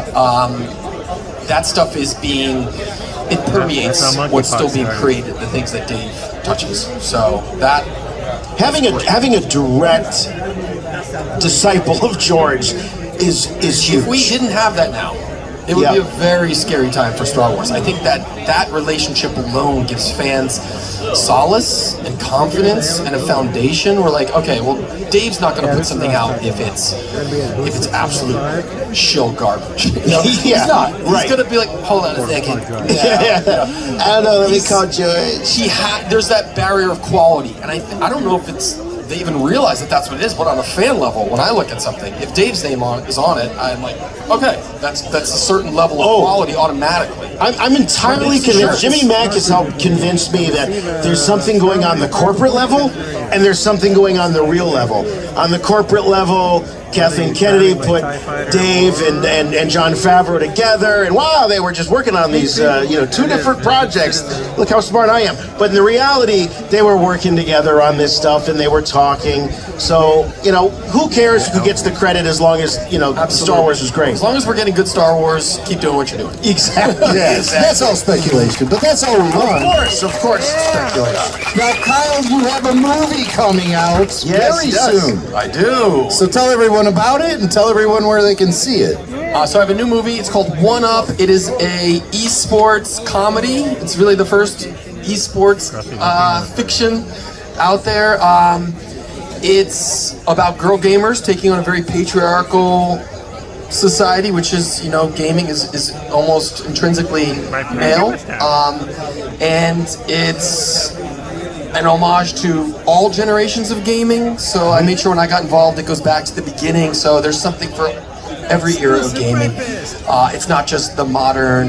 Right. Does the Nintendo Power Glove make an appearance at all? Of course. I hope not. Fred Savage and the Wizard? Of course. Of course. Oh my Literally, God. he's on screen. Oh wow. It's all in there. So if you love gaming and pop culture, it's in there. So it's the best way to say it's like Pitch Perfect, but in the world of gaming. So it's really fun. Well, I know you've been working on it for a long time. BuzzFeed, and it's a Amazon Prime original coming out July 15th. July 15th, so we're finally July 15th. Awesome. We'll be watching. We'll have you back on Rebel Force There are Radio. Star Wars references. Yes! We'll be keeping our eye open for those as well. I would hope so. It's a Kyle Newman movie. There better be Star Wars references in it. I want to share too, because in addition to the prequels sort of having this resurgence in popularity and the appreciation, there is so much appreciation for Fanboys. True story, I just met somebody at the day job, and I happened to mention your name, and they go, "The director of Fanboys?" I said, "Yeah." Nice. Yeah. So I love Fanboys. It always makes me feel good when people say they've seen it or they love it. It was one of the darkest times of my life making that movie. Struggling with it to get it out into the wild in the proper way, as long as it had the brushstrokes of what I wanted, because they changed a lot. But George did have my back on that, because when Weinstein's tried to change it, he understood the pain of when a studio changes stuff, and he's like, "I endorse this cut. Screw yourself." He just was like, "No, shut up." So I was like, "All right, this is awesome." He let me shoot at the ranch, stuff like that. So that's cool, and I put so much of myself into it. Movies are largely financially losing endeavors. It wasn't a loss on a personal level for me, because that reconnected me to Star Wars and to you guys, into a much greater world where it might have mutated into something different or more internal, or who knows. But right now I'm connected to a bigger community, and that's the best gift of it. So whenever I hear that, I always forget that people see it and they don't know all that. They just see the movie for what it is and they like it, and it's a good feeling. That's all. You make it for fans. You make it for people to have an emotional or spiritual or comedic reaction to it. So that's the best. That's the goal. And I'm glad I still see people pop up. We did a reunion over the pandemic with all the actors, and that was great. And everybody came back, and we still keep talking about A sequel. More Fanboys. Yeah, more Fanboys. We want to see that. And the ownership of the property, it's all convoluted because of I think what happened with Weinstein Company and where it went to a bank and then somewhere else. But I think the talk was to do a series, which that would be a dream. So that would be so cool. I'm never giving up hope. There's real talks about it constantly. You just never know what's going to really shake out. I'm just waiting. Well, never say never. Everybody wants to come back, so that'd be awesome. It's such a great cast. It was such a wonderful film. I still watch it on a regular basis. Thank you. It's so good. And I hope that One Up is extremely successful for you. Yes. And everything else that you do with your career and your Star Wars fandom, which is the most important to us. I appreciate it. Your career is really secondary to us. When we think about your Star Wars fandom and the legitimacy thereof. I am most concerned with breeding new Star Wars fans. Breeding. It is our duty to bring more Star Wars fans into the world. So make sure you make the most of this 4-day weekend. You got Radiator Springs right there. You got Nothing Sliders. Make more Star Wars. ... fans. Sire yourself a fan this weekend. Ladies and gentlemen, our dear friend, filmmaker, Star Wars fan, fanboy extraordinaire, Mr. Kyle. D&D player. Woo! Man, we're having fun tonight. Kyle Newman. A lot of love for Kyle. D&D. Hey, we've got not just Kyle and Steve and Steven and Daniel. We got some other friends out in the audience tonight. We're going to give a shout out to the Freaks. BABU Freaks. Got Tyler Page and Barry Harmon, Brian Klein. We also got some RFR VIPs. These are folks that you know if you're listening to the show. You know Eric from Phoenix. There he is. Eric from Phoenix. You know Joe Dallas. Joe Dallas, ladies and gentlemen. Frequent host of RFR VIP Q&A. You know Ben Stein. Ben Stein. Win Ben Stein's money. Win his money. And we also have Scott Allen and Mark Edwards from the SoCal 501st here. Yes. Great guys. Stormtroopers. Where's our buddy Chris Macht? Where is he? Where's Christian Macht? Hey, oh, there he is back there. It happens to be Christian's birthday today.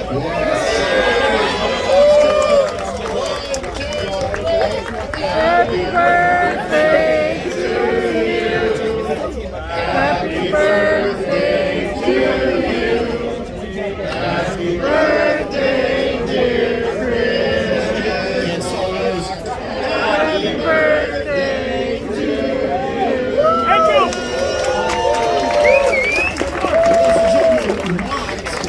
German for the Force. Yeah. Did you know that? Macht is Force in German. Is that right, Christian? You tell me that every time I see you. It's true, right? It's You wouldn't lie to us, would you? It's true, all of it. Got another guest here coming up. Another good friend of the show here, and he's, I think he's bearing gifts or a giveaway or something. He's the Grand Poobah of the Norse Legion, Kevin Lyle. Kevin Lyle, ladies and gentlemen. Last we saw Kevin was a few weeks ago in Nashville at ICC Con. And we had a blast. What are you doing? What's this? We had a blast, and raise it up. Kevin did a great job conducting on-stage interviews with guys like, nobody in particular, just the Emperor of the Universe, Ian McDiarmid. And didn't Ian kind of insinuate that his presence would be felt maybe in Kenobi or an upcoming streaming series? He did say that because we were talking about how he was lucky once to get Star Wars, twice to get the prequels, 3 times to get the sequels, and then he said I asked if he'd be lucky a 4th time, and he said his presence might be felt. And a lot of people ask me why didn't I push him to get more information, and I felt that might not have been a good idea. Well, the dude has lightning shooting out of his fingertips. I was thinking of lawyers and getting in trouble, getting ICC in trouble. He has lawyers flying from his fingertips too. It takes about 50 minutes to get through that But mountain. I want to thank you guys for having me here tonight. I've done it and twice something already. I really wasn't expecting was the number of people in this audience that know sounds who I about am. right. Just said, but they just, no, that's Well, listen to to the say show. the nicest freaking things to me about you guys. You're a good guy. about Okay, me. all right. And a couple guys offered to buy me drinks. This guy Howard over there, he was buying Howard buying drinks? Oh, thank you. I saw it, and I saw it, and I go, the last I time go, we did damn the show, straight. if you don't mind me just saying a couple things. The last time that much you as I guys love- invited me on your as show in much as I love Chicago, May the I bought a 4th round of drinks for Revenge of the everybody. Fifth. May It 25th cost is me real like Star Wars Day. $210, and it was just for like 20 or 25 people. like So I I like thought that stuff was since nice, day but it one. was only like what 10% of the audience. So I thought it'd be really nice if I did something a little different. And this time, so we came back from Celebration, the one that we brought Dennis Lawson. I was actually Dennis's agent, and we did a special droid pin for Dennis. And when I got back from Celebration, we had like 400 This is extra gonna go that on my somehow didn't lanyard make it and out to the my convention, so pad. they stayed at my house. And I kept them for to give out at a show that you guys were doing 2 years ago, and then COVID happened, and that didn't happen. So I held on to them, but so I brought some here to give out, and I have enough for every single person on the every single person here. So my friend Jess right there with the bag and his girlfriend are going to be passing them out. You guys are going to start in the end, and we're just going to get every single person. No, that's Kyle. I'm Kevin.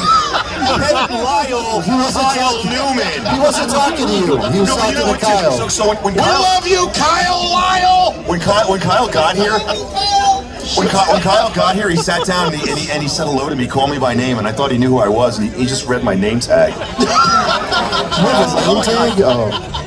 It's a 501st name tag, dude. You got one too.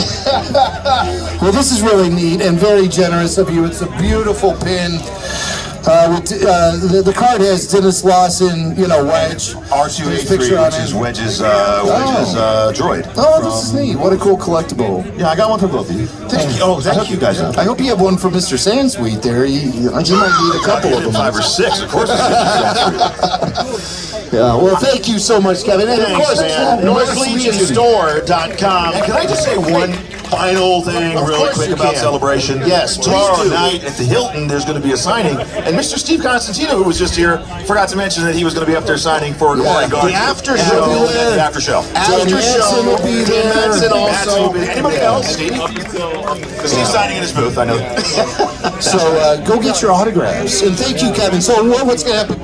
Somebody's going to pass them around, or how's this going to work? Jess is hitting that side of the room. Where's Jess? If you don't get one, come bother Jason. And he's out. And there he goes, Kevin Lyle. North Legion. Good for the show. You forgot your drink, Kevin. There you go. Thank you, Kevin. Oh my goodness. What a great night we're having tonight. Yeah, we got one more. We got one more guest. One last guest, ladies and gentlemen. He's a member of the RFR family. Yes, he is. He's my brother in the force. He's your brother in the flesh. Ladies and gentlemen, Billy Mack is here. Billy Mack and Ernie. This guy, me and him have shared Star Wars experiences with each other since 1977. Oh yeah. Because we also shared a bedroom. Well, we didn't share a bed though. That was at least separate. But do we fight over the beds as much as the toys? I don't. No, and for the longest time we were fighting over who was the proper owner of that Kenner Millennium Falcon. Oh yeah, and it finally returned to you. It was fairly recently. Returned to you. It took a couple of decades. So that tells you who owned it. I got it back to you. That tells you who owned it. I got it back to you. But me and Billy, of course, we've attended many Star Wars celebrations, going all the way back to Star Wars Celebration 2 in Indianapolis back in 2002 to promote Attack of the Clones. This is the first time I ever met Daniel Logan was at convention. And Daniel, of course, you remember that is one of the most fondest memories of your career. No reaction from the Feds, but it's been a long, strange trip. It really has. And I recall driving to Indianapolis, really not knowing what we were going to experience, and just finding this amazing environment, atmosphere filled with Star Wars fans who were talking the talk, walking the walk. They understood the language. We could laugh at each other's inside jokes about Star Wars.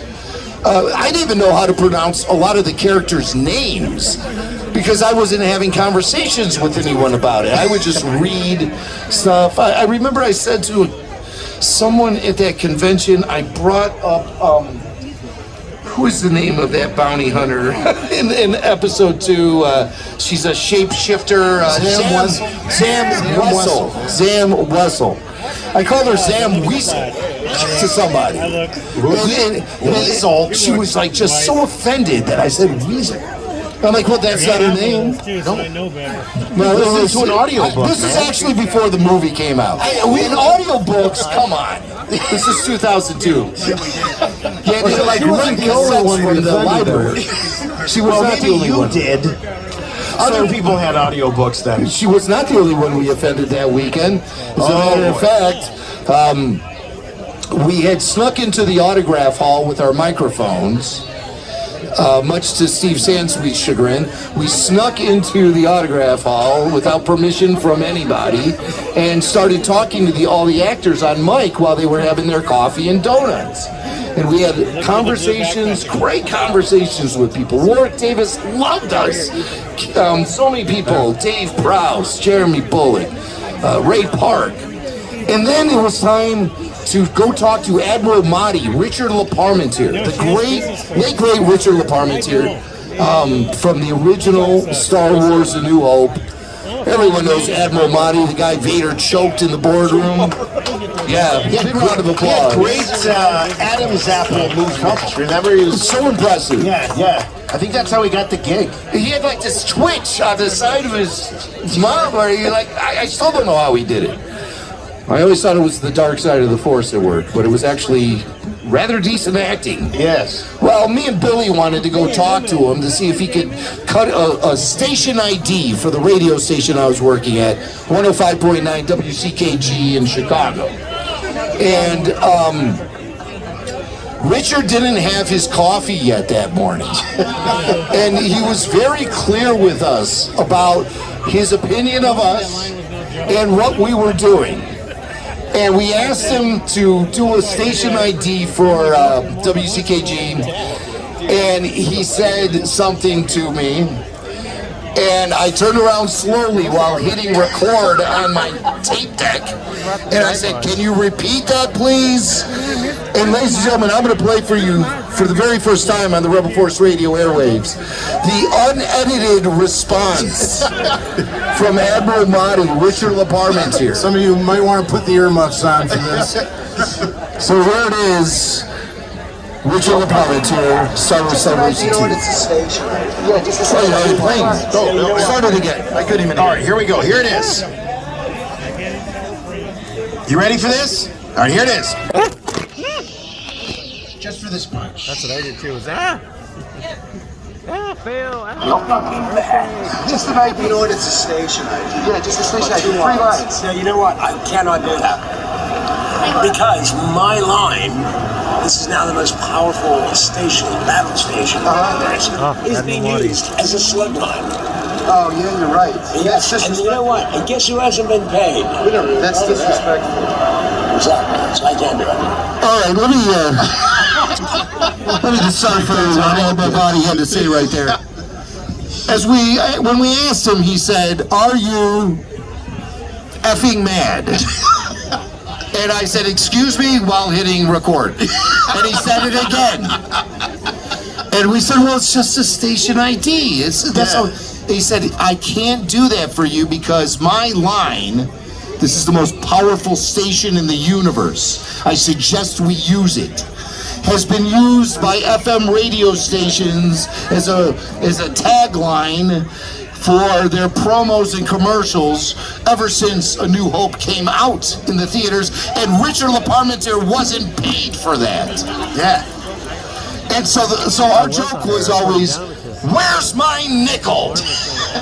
Because that's all he would have received in royalties, should any royalties actually exist for that particular line. So I would guess there are probably some people here who actually handed Richard a nickel. because for years, Rebel Force Radio listeners would go up, get his autograph, and hand him his nickel for his tagline. And he finally got tipped off. He was a really great sport about it. We had a lot of fun. You had a few altercations with him, but it was a good time. I gave him a nickel. I gave him a nickel once. I said, here it is. Now you've been paid. Well, he wondered for a while, why is everybody giving me a nickel? What is that? Well, he was a good guy. He's no longer with us. One of the great performers from the original trilogy. It's, we're losing a lot of good ones these days. Last Star Wars Celebration was around. Peter Mayhew was there, and he's not with us no more. And it kind of feels empty without some of those. Jeremy Bullock, David Prowse, Kenny Baker, all the great names from the past. Yeah. Well, you haven't lived until you've been yelled at by Admiral Mahdi. Yeah, you have. He was so aggravated with us that he actually stood up that first time that he said that. Then Jim asked him again, "What did you say?" And he had no problem repeating it, but he sat down for the encore. The second take. But that was kind of a shock because that was fairly new to. Well, it was fairly new to me, so I was like, I really. And you can hear it on the tape. I think I said to him, like, "Gee, I never thought of that, Richard." I will get you paid. Woo, yeah. Was it video or still? That's video. Okay, let's go over. Take two. Hold on, let me go. All right. I got it. He was a good guy. He's a good guy. That's what I love about we sort of sabotaged him. Still take a skill. Another big moment that happened in Star Wars Celebration 3, also in Indianapolis. I thought, it's great to have a father-son moment. So I took my 6-year-old.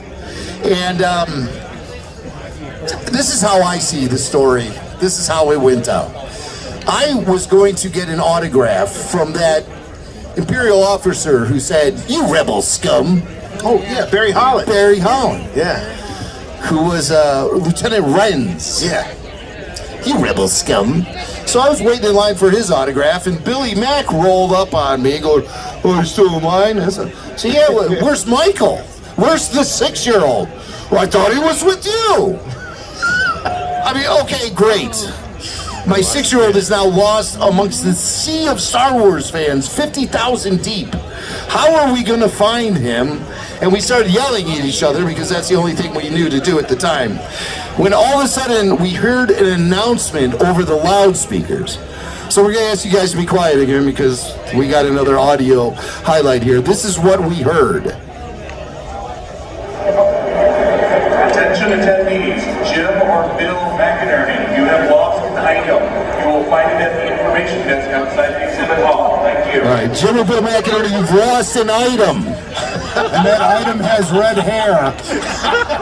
It stands about 3 feet tall. And he's crying hysterically at guest relations. Now you do always leave out the part right when we're walking into the convention and I say, should we designate a meeting spot just in case we get separated? Well, that's not the part of the story I'm leaving out.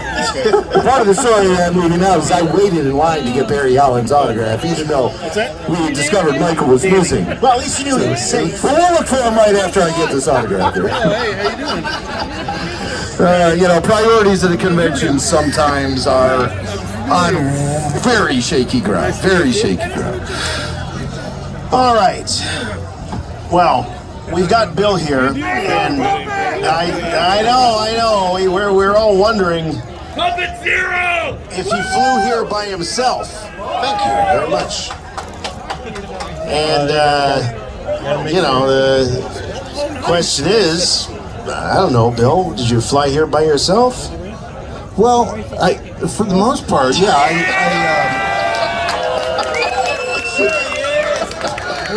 No,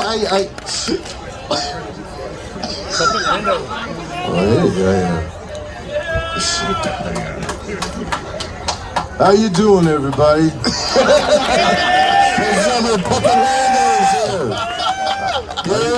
Are you still hanging around with these losers?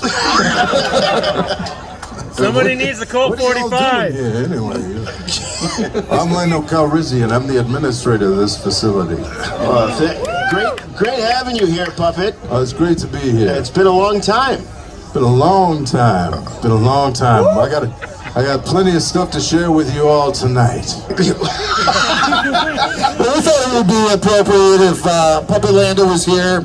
You all are here. We're all gathered together to kick off this week of Star Wars festivities. So we thought it would be a great idea if Puppet Lando gave us a blessing. He blessed us as a crowd of Star Wars fans gathered up here on the rooftop of the 5th. And as a convention that's about ready to go underway. So we are going to now request everyone to lower your voices as Puppet Lando leads us in a blessing on this crowd.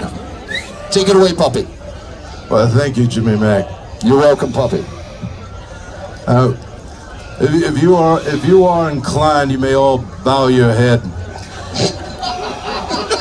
Lord, the supreme being of a galaxy far, far away, and of this one, we ask thee for a peaceful and joyous celebration in the Force and in love for all attendees and creatures, whether Jedi, Gamorrean, Ithorian, or Imperial.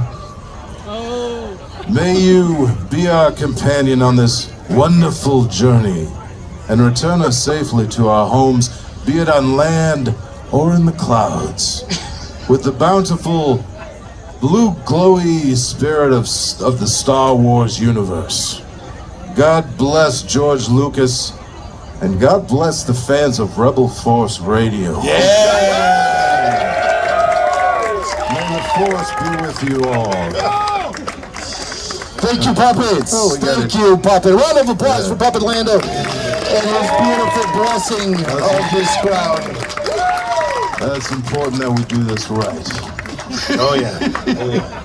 So, Puppet Lando, he's been performing solo for so long, no pun intended, Lando. But performing solo for so long, and this has all been solved thanks to our friend Marcus Storing, who had some inside connections in the puppet community. And he said, how can I exploit the stupid voices that Jason and Jimmy do on Rebel Force Radio the most? So what am I going to do? I am going to commission a Zero the Hutt puppet! It's Puppet Zero the Hutt from the Clone Wars. And he's here, and he is ready to party. Isn't that right, Zero? Hello there! I'm ready to party with y'all. Thank you, Marcus, for introducing me to these weirdos. Now I'm stuck with them. Puppet Zero. Wow. Oh, no, wait, I'm talking, not you. Don't move your mouth when I talk, Puppet. Last thing I'd want to do is put your words in my mouth, fool. So, Zero is here, and there's a purpose for this. There is. Somehow, some way. It seems like all these franchises are getting these multiverses. When you really think about, what if things had been different?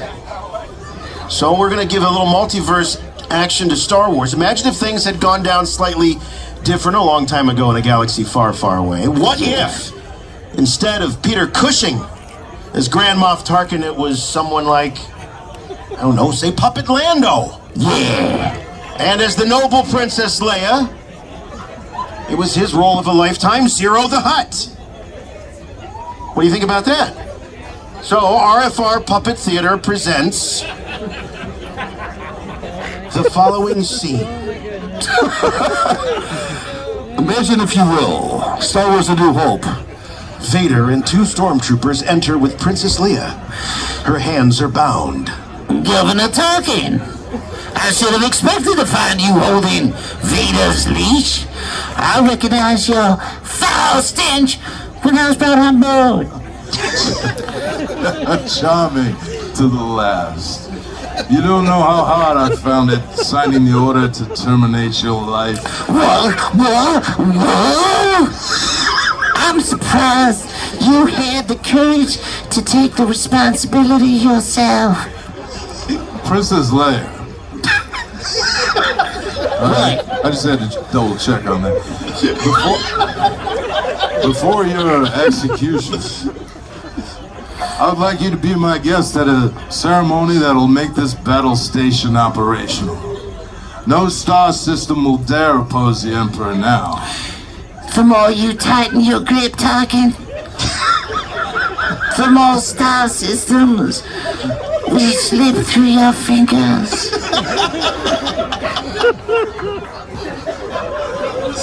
Well, now after we demonstrate the power of this station, in a way, you have determined the choice of the planet that'll be destroyed first.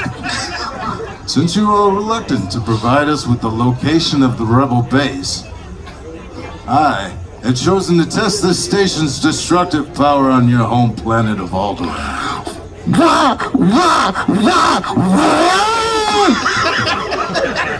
Alderaan was peaceful.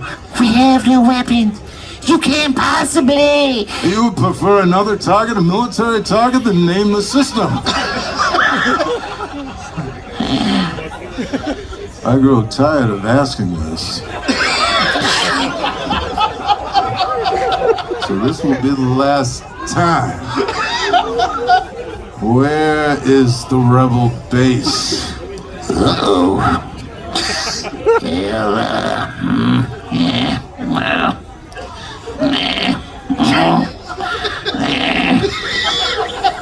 it's on Dantooine. They're on Dantooine. Hey, you see Lord Vader? I told you she can do it. Hey, you can continue with the operation. You may fire when ready. Oh, you're far too trusting. Dantooine is too remote to make an effective demonstration, but don't worry. We'll deal with your rebel friends soon enough. No! And scene. Thank you. Thank you very much. I love you all. Thank you very much.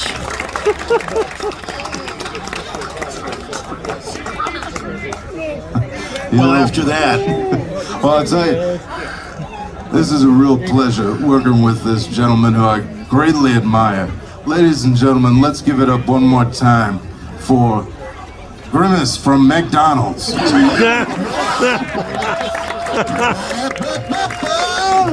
I'm loving it. RFR Puppet Theater, ladies and gentlemen. Thank you. I will be signing autographs tomorrow night after hours at the official book signing. No, Zero. It's after. No, it's after hours. Oh, the horror! I'll be seeing you at 2 a.m. We'll be signing autographs in the parking lot, right outside the Marriott. Bring $100 with you, fool. Well, I think we have one more thing we want to do. One more. I'd like to introduce Jason Swank, who is going to tell us what the hell is happening next. All right. Well, we'll do that. So it wasn't that long ago we debuted the very first single, and what is hopefully going to be an EP that is going to just take the nation by storm. I'm producing this EP, by the way.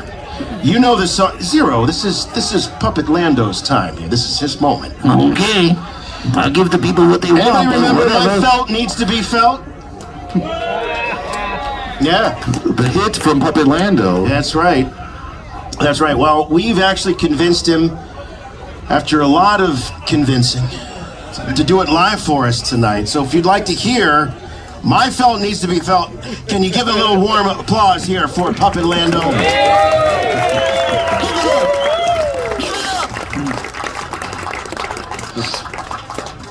This song may be haunting you in your dreams tonight. It's that good. Let's go ahead and move it.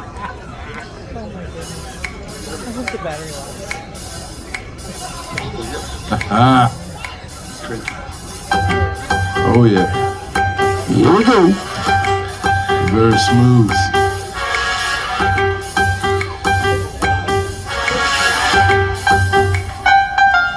You look so tantalizing. My temperature is rising, and if it gets much hotter, I think I'll probably melt. Before it gets much worse, I need you to play my nurse. Because baby, I want my felt to be felt. You want it to be felt. My chips are on the table, and I'm hoping that I'm able to win your heart with the cards that I'm dealt. So if you've had enough, well, I'm gonna call your bluff. Because baby, I want my felt to be felt. You gotta feel it! Some ladies love the touch of a soft cashmere, while some prefer that satin be held near. Some ladies love the touch of a black silk dress, but felt's the fabric that can love you best. You gotta use it! This is just a little maneuver. This is Lobot on the vibraphone, ladies and gentlemen. Lobot. Keep Lobot's name out your damn mouth! On the piano, 9 numb.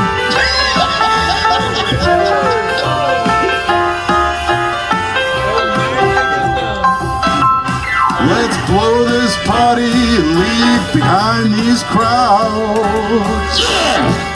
'Cause you truly belong with us here among the clouds.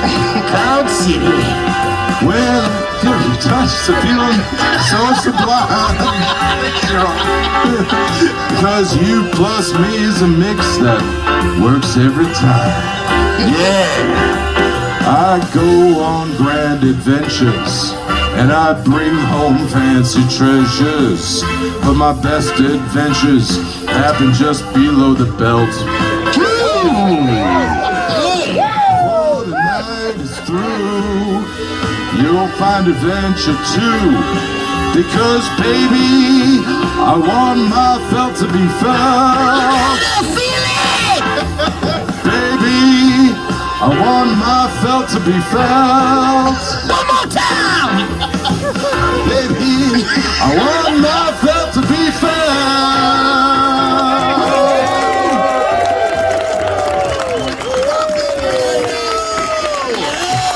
As you get going, you old pirate. Ladies and gentlemen, give it up for Popolino! Yeah!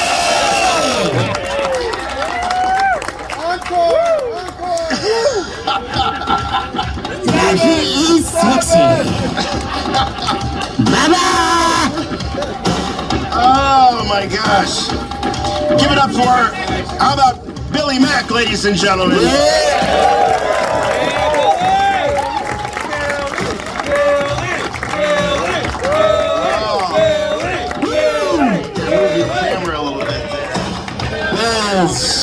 What's that? Get yourself on camera here. We're doing our big sign-off.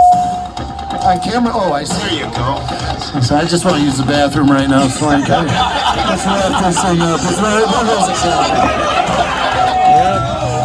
This is just a little glimpse of how it goes each and every week, ladies and gentlemen. That, folks, is why they do the show remotely. For the RFR Rooftop Bash. Big thanks to all of our guests. First of all, Mr. Steve Sansweet, ladies and gentlemen. Thank you, Steve. I don't know if we owe him more thanks for being on the show than staying for the whole show. But thank you so much, Steve. We really appreciate it. Thanks for the support. Also, what the hell is going on? What, are you photobombing the show? I was the official fill-in. Oh, the official fill-in. All right, all right. All right, well, big thanks to Steve. Also, Daniel Logan. Thank you, Daniel, wherever you are. He might have, you got the little one. He's got to get him home. Also, Steve Constantino for joining us. Thank you very much, Steve. Dan Monson, ladies and gentlemen, the godfather of fandom. Kyle Newman back there. Kyle, thank you so much, buddy. A lot of love for Kyle. Kevin Lyle with giving out his goodies. Appreciate that. Also, Billy Mack. Billy Mack, we appreciate that. Jimmy's back. There he is. You people listening on the podcast will never know truly what went down here. Also, big thanks to the Fifth and everybody here at the Grand Legacy at the park. What a wonderful venue. I hope you've enjoyed yourselves. Thank you so much for coming out. Thank you. We will be back soon here at Rebel Force Radio. Oh gosh, sooner than we think. With our very first RFR, Obi-Wan Kenobi after show. So join us late Thursday or early Friday, however you want to look at it. On YouTube, we'll have the live. The phones will be active. Tyler, where's Tyler Page? Tyler is our call screener. Tyler will be answering the calls. I want to thank Tyler for the help he's given us tonight, too. Big help. Barry Harmon. These guys are all of our family members, and we really appreciate everything they do for us. Thank you very much. All right, everyone have a great week, celebrating all things Star Wars. We love you! What is it? Photos with Pepper Lima and Pepper Zero right over there. Right after we get the beer. We're gonna get a little video here. Hey, everybody. Hey, look, it's Kyle Newman again. Cool.